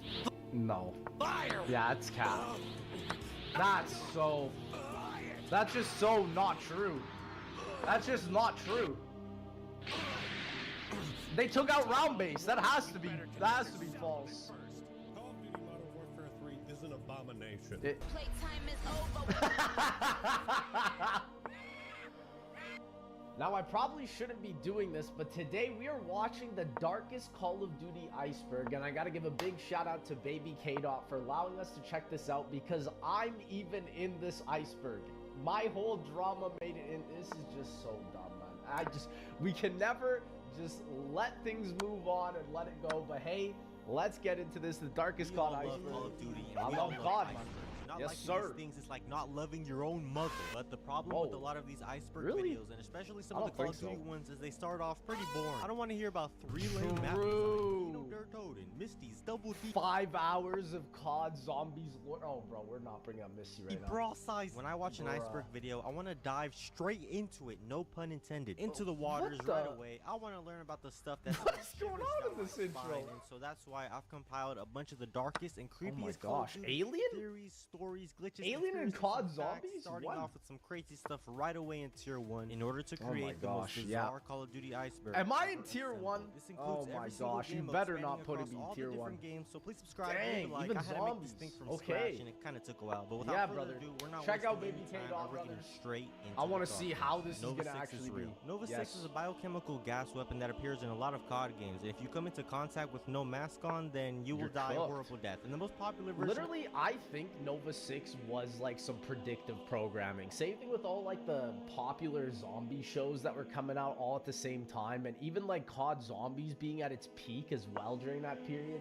You can't tell me there was some sort of ulterior motive to that, man. This There gas has was to in have Black been. Ops 1, where in the campaign, your entire objective was to stop Dragovich and Kravchenko from activating the sleeper agents that would deploy Nova 6 across the United States and kill millions of civilians. We also see our boy Dimitri die from it, so yeah, it's dangerous. But there are rumors and deep buried documents that Nova 6 was actually a real weapon being developed by scientists near the end of World War II, and that it was actually tested inside of concentration camps. This is due to the fact that there was evidence to show that in these concentration camps, there were other chemical weapons being used, with things such as sulfur and a variety of other materials also used in the Nova 6. Bro, back when the Pretty campaigns were disturbing, scary, but man. This could have been our reality. Yeah. We just gotta thank Reznov for saving us. Hangar 8. Yeah, and like all the CDC putting out these warnings and stuff. I don't know if you guys remember that, but maybe it was just where I was in Canada. That was freaking horrifying, man. The DLC map you may remember is Hangar 18 Is from this Black Moon? Ops 1. It's a great map that takes place this in is a where military Moon is, compound, bro. but it's actually based off a real-life place. The name That's Hangar why they 18 made it in was Moon. given to a military building that was said to contain UFO debris and alien bodies. The That's exact why it's name in Hangar Moon. 18 was popularized by Robert Spencer Carr, who went on a live radio interview and claimed that the hangar was located at Wright Patterson. That better not be him on 5, bro. But literally, like,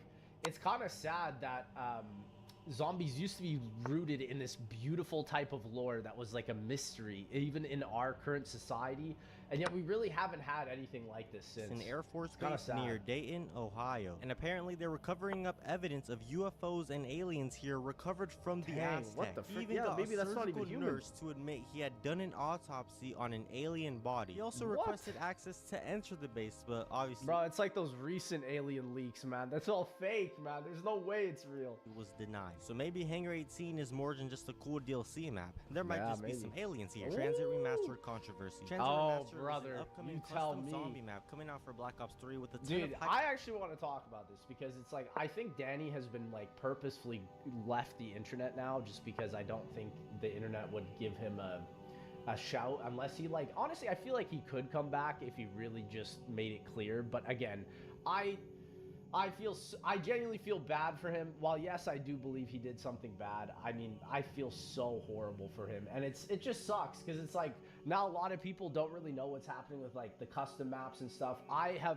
basically separated my own relationship with Zella and Dobby for their maps because I mean I'm not really needed in that process anymore, and I think they just want to work themselves, and like I've been able to promote them and whatnot, and that's been really amazing. But unfortunately, like, I just think custom maps now are going to be the way it is. So it's going to be interesting how things move along now with Black Ops 6 and custom maps, and then even Black Ops 7 or whatever the BO2 sequel is in 2025. Like that is gonna be crazy. Hype around it. However, rumors started to swirl about a potential scam going on behind the scenes. Because the people behind this He should just come back to making maps for free, man. You know, I remember the good old days before anyone had a Patreon, and it's like that was the greatest time in COD Zombies, man. Like nobody was making Patreons for World at War custom maps, right? Like let's think about Green that. Run Productions, which was secretly ran by a man named Danny, who was also the creator of the water park zombie map. But there hadn't been a single update on the map's development in over 3 months, and the creators had seemingly gone dark. But despite this, And it is at least nice that the community took things into their own hand and started uploading the maps onto the custom workshop itself. Like I have seen Water Park is back. I was just really nervous that those maps would be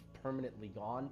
But hey, at least his work is still being commemorated, even if it isn't by himself, which just, it sucks, but it's like, I totally understand how the community felt about they that. kept their Patreon open, which had hundreds of members paying for things like early access and first looks into these custom zombie maps. And basically, for 3 whole months, people were just losing their money into a void. Well, and it's interesting because it's like, this brings up the question of, I've even heard of people saying that the T7 patch is against the EULA of Black Ops 3, and Activision is fully in the right to take it down.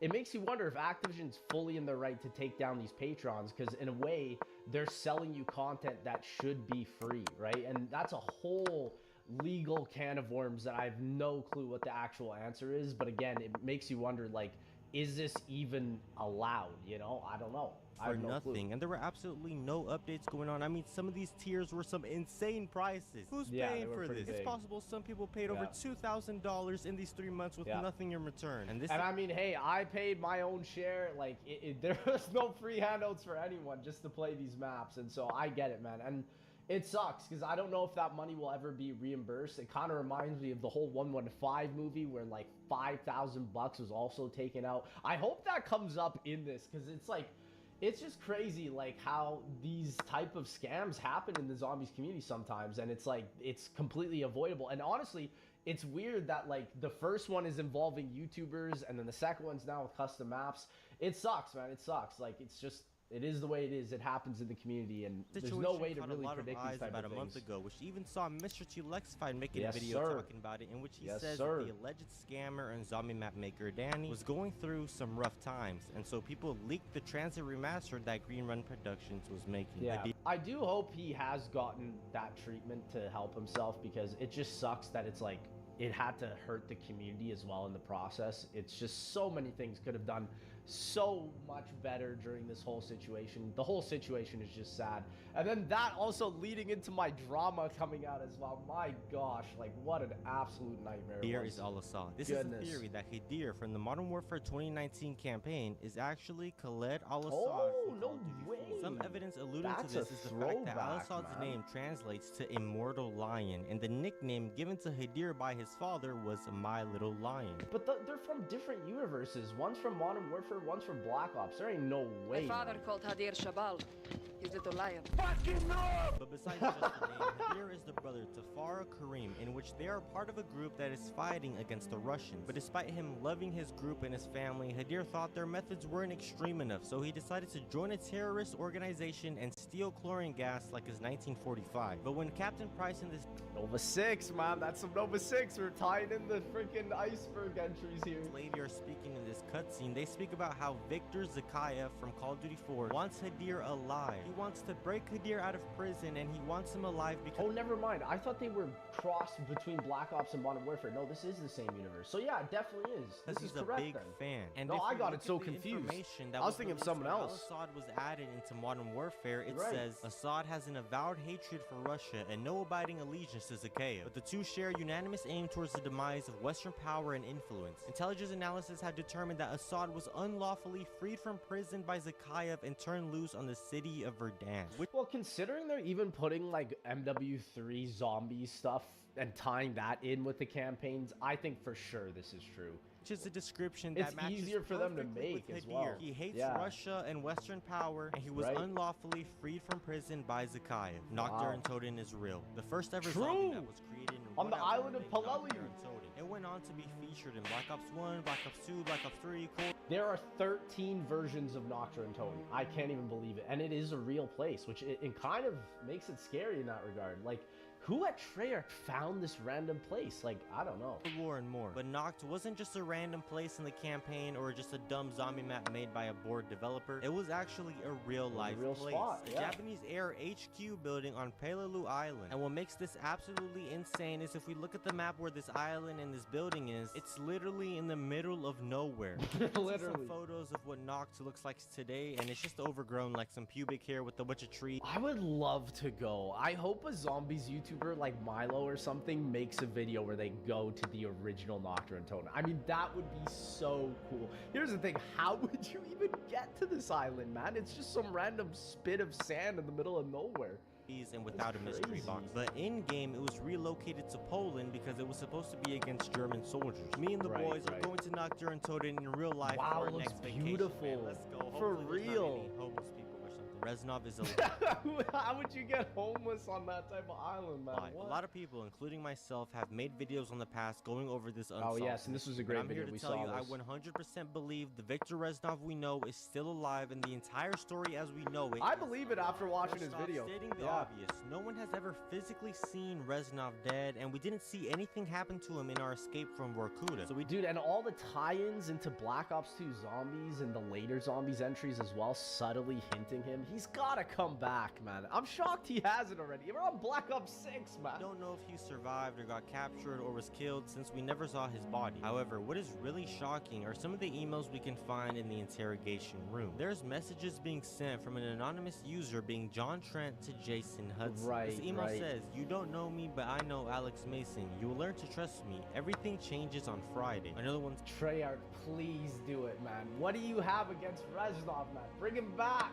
Resurrect him with AI or something, bro. I don't says know. it was by the hand of Nikita Dragovich. Two escaped the breakout. You know one of them. The other one just died. And this is a reference to how Dragovich had brainwashed hundreds of sleeper agents and even Mason himself to set off the Nova 6 gas and to kill JFK. The BO1 Speaking of campaign's the next goated, email man. from John Trent is sent to President JFK, in which he says, "You have 1 day left. Victor." That literally sounds like something Victor Reznov would say. And it starts with victory as well. Come on, man. Cannot be achieved without sacrifice. And the reason Yeah. this has to be Reznov is because who else would know about the programming done by True. Dragovich to Mason if not Reznov himself? Here's the other thing. How do you send an email if he died, like in the 50s or whatever he died during Vorkuta? So Perhaps more importantly than that, he says victory cannot be achieved without sacrifice, which is Right. of course the exact words Reznov says to Mason in Vorkuta. Victory cannot be achieved without so sacrifice. goated, man. He's so We goated. Russians know this better than anyone. And lastly, this email says, "Please tell Mason one last thing. This time, it's freedom for both of us." Yes, sir. Obviously alluding to the freedom for you, Mason, not for me. Dude, like,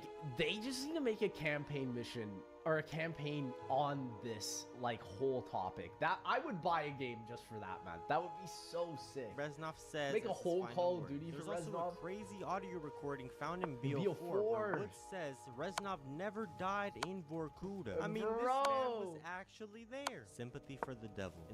He was actually there. Nah, The Black Ops 1 campaign mission crash site were sent on a boat to go investigate a craft ship that may contain some gas, as well as Dragovich and Kravchenko. The jungle's got a lot of trees and a lot of water, so you have to take a boat through the river, and as you get on, you hear a man's voice coming from the radio. Goes out to Sergeant Blundell and all our boys at the RPO. Bro, Blundell, man, he worked on it. Dude, what? How did I not pick up on that? Will proceed to take part in one of the coolest moments ever as the song "Sympathy for the Devil" starts playing. Dude, we do not have campaign missions like this anymore. I just miss the days pre-copyright music where you could just play anything, and even in video games, and no one would worry about it. Like, oh, miss those days. Okay, We no need more, those man. days I don't want to back. get copyrighted here. Also, For I don't real. sympathize with the devil. I just want to say that. Bus Route B. Yes. We all Bus know we Route love B. the map transit. Yes. At least I love the It's map. real. It's in But to Blackout. traverse around the It's in map, you BO4. gotta take the good old bus sitting in the back like I'm Rosa Parks. And on this bus, on you the go map, the same man. route every time to the same 5 places, being Right. the bus depot, then diner, then farm, then power, then the town, then back to the diner. Yeah, we all know this. Yeah. But there's actually a theory that there was supposed to be an alternate bus. They could have put Bus Route B in Nuketown for Alpha Omega. They literally brought it back. That is where Bus Route B goes, and they just didn't do it, man. Bus route, otherwise known as Bus Route B. Come on. However, the reason it was never added was due to the fact that the old gen consoles They had would not limitations support on them it. and the map would have been way too big. Which is See, this is what I mean, man. If Liberty Falls was like a transit remaster with Bus Route B, that would get people, I feel like,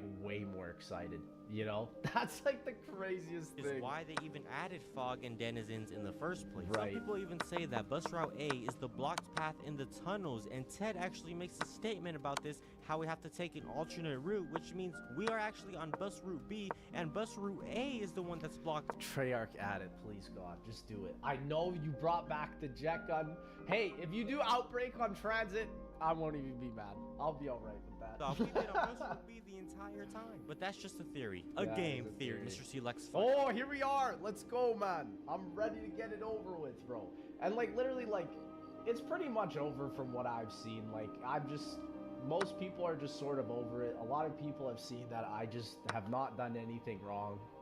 And so I'm glad I'm getting this over, and you know, it's just funny, it's coming up in a COD iceberg, like what? Perhaps the most recent entry on the iceberg. This is talking about all the recent accusations made Yes, towards sir. zombie YouTuber Mr. Telexify. Lex was one of the most beloved COD creators Yes, out there. sir. That all took a dark turn when in July 2024, his ex-girlfriend would accuse him of On my Twitter post, I literally said that like I knew my ex-girlfriend would do this like for a long time, and I mean it hurt a lot. This was definitely probably like the worst moment of my life, but it's like I feel that everything has happened for a reason, and I just feel honestly so much better that it's all just out there and that I can just continue living on and being me, because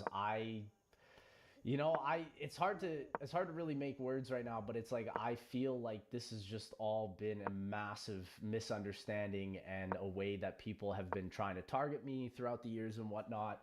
And I'm just glad that the truth has set me free, you know, and I'm glad that I've seen people, I've read all the comments on my video as well. There's been so many people saying how this video has helped them in a way, and like that's all I believe I'm here on this earth for, is to help other people.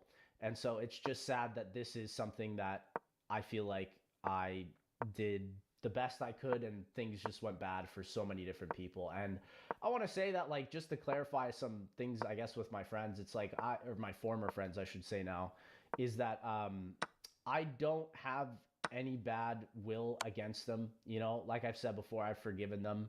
And I want people to know that, you know, it's important that people do know that. And it's important that people understand that I just hope nothing but the best for them, regardless of whatever has happened in the past where I feel that they have done bad things to me. You know, everybody does bad things. Like I said in this video, even I'm a Christian, I believe everyone is bad. And so we ultimately just need to strive doing better and progress every day. And that's what it's all about, really, at the end of the day. So I'm just happy that this is now over. And, you know, I'll always have people calling me this and calling me that and whatnot. But it's like, regardless, is like the proof is out there. You know what the truth is. And that's just the best thing. And it's like, could I have done different things to make things better at the end of the day? Oh, gosh. I mean, everybody could have, you know, and it sucks that everything has to be public. But that's the way life is if you're doing YouTube full time. Your life is not private. And I think that is really coming towards every single person. And so that's why, you know, the truth sets you free. I really believe that. That's biblical. And I mean, God bless, man. God bless every single person that checked out this video. And I hope that each and every single one of you are doing better now. So of all that's types what I of believe. heinous crimes. And so the Yes, sir. internet turned against him, and things Oh, got man. ugly. It seemed like Mr. Telexify was against a wall of hate. And to It was. And like, even like, I know for sure, even with people like Pat, like they don't believe everything that I've said. And it's like, it just sucks, man. Cause it's like, specifically with someone like Pat, I felt like we were extremely close. I personally put a lot of things that I confided in with Pat specifically, even about my past relationship. And it just feels like in a way that things have just not gone right. And it is what it is, man. Like like I said, I have no ill will towards anyone. I want to absolutely make that clear. I try to forgive absolutely everyone. Even if I feel like I was in the right or whatever, it doesn't matter. To me, it's better that peace and love is the number one thing that I really want. Make things even worse, his best friends, the Smith Plays, would make a video on the situation stating how he's disgusted and no longer... I love you, Pat. It's all right, man. ...wants to be friends with Lex. So Mr. Telexify would then release a video that would get 1 million views in a day where he would expose his crazy ex-girlfriend. It was clear he wasn't a perfect person and definitely did some things he shouldn't have done, but he wasn't exactly the monster he was painted out to be. And then Lex in the same video would just crash out and go on to... I want to like give emphasis to this. Like, again, I definitely do feel bad that I did this. It was definitely emotion that was going in my head when I saw all the comments on Pat's video specifically, and then just seeing that, and I was like, man, like I feel so betrayed because I was here during this specific moment where I felt like Noah really didn't confide in me. I just felt like I was being like invited out, and almost just... Obviously, like there were different ideas and stuff, and like that was really explained in the podcast that I did with Matt and Milo back in the day. And it just sucks because it's like I know in a way I'll probably never be able to have these relationships again, and that's totally fine with me. I just, like I said, to me what's more important is just that everybody is on their own path and just doing the best that they can, because like I said, we all make mistakes. No one is better than anyone. And we all need to realize that it's important to continuously strive to be better and obviously always be in line with the law. That's extremely important. So yeah. And like I've said before, I do have an ongoing legal case with this. And so I hope that ends up going well. It could last forever. You know, I know that some legal cases just don't end, and it really just comes down to money at the end of the day. And so it just sucks. And so I hate to see that this has all happened and it's all gone public, but in a way, like I said, it's freed me in so many other aspects. So with J456 for cheating on his wife with another streamer, as well as saying JC Backfire was touching his girl's sister. I mean, what? But Noah J456 also... I did see Noah's video on this as well. I should comment. And it is interesting that I feel like everybody does not, or basically sided with Noah on that. Like I did see what I saw at the event, and it was weird enough for, at the time, me and Reagan to have noticed it. But again, like I said, I do feel bad for having gone against JC in that regard. And so I do apologize to JC for that. I feel like I definitely rushed the gun for that. But again, I wanted to point that out because it is something that I did see. And it did bother me in a way, but I was like, you know, it's not my place to judge, you know, and that's basically what I'm trying to get out of this at the end of the day. It's really not my place to judge these things. So, oh, whoops. We made a video a few days ago talking about how JC Backfire didn't actually do this, and Mr. Selexify lied, and yeah. So their friendship is over, and the COD Zombies community is probably dead. Sean Grill. It's probably dead. No, man. I mean, no, that is not true. The Zombies community is not dead. There are more and more newer content creators coming out. And still, like, the OGs are still obviously going to be posting. I think what's going to happen this year is more people are going to be in their own lanes doing their own thing. And that's totally fine. Like, that's totally the way it is, and the way it should be, because I think it's healthier for the whole community to be unique in their own regards. I think that's just better for content. It's better for the whole community as a whole. And yeah, I like I said, I don't think it's like bad vibes really with anyone. I think the majority of the community is still intact. It's just personally, I think that things will just be different for sure. So I wanted to make that clear with you guys, just because I know in the future people will literally always ask me about this, like whether I do live streams or whatnot. And my whole goal with my YouTube channel and my whole audience is always to try to be as authentic as I physically can.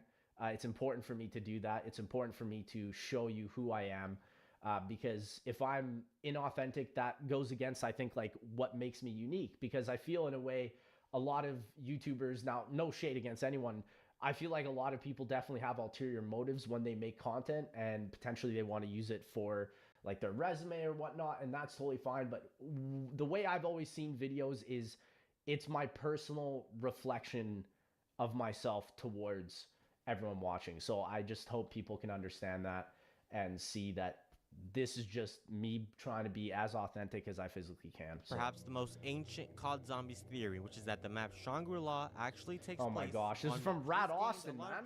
This is Reed. Early days. This However, was Rad it was Austin. dismissed through time and was just seen as a dumb conspiracy. But with new maps and Easter eggs being found, many people believe Shangri-La is without a doubt on Mars. Except it's only on Mars some of the time. For example, what? There's an Easter egg in which What you does can that use even a flogger mean? into the lake and later swim out the other side, where you will then see the planet Mars while Shangri-La music plays in the background. I thought of this for a bit, and I actually realized I think what this is, it's not Shangri-La on Mars. What I think it is, it's like Jason Blundell teasing his next game that he was going to do at Deviation Games, but then it probably got canceled for some reason.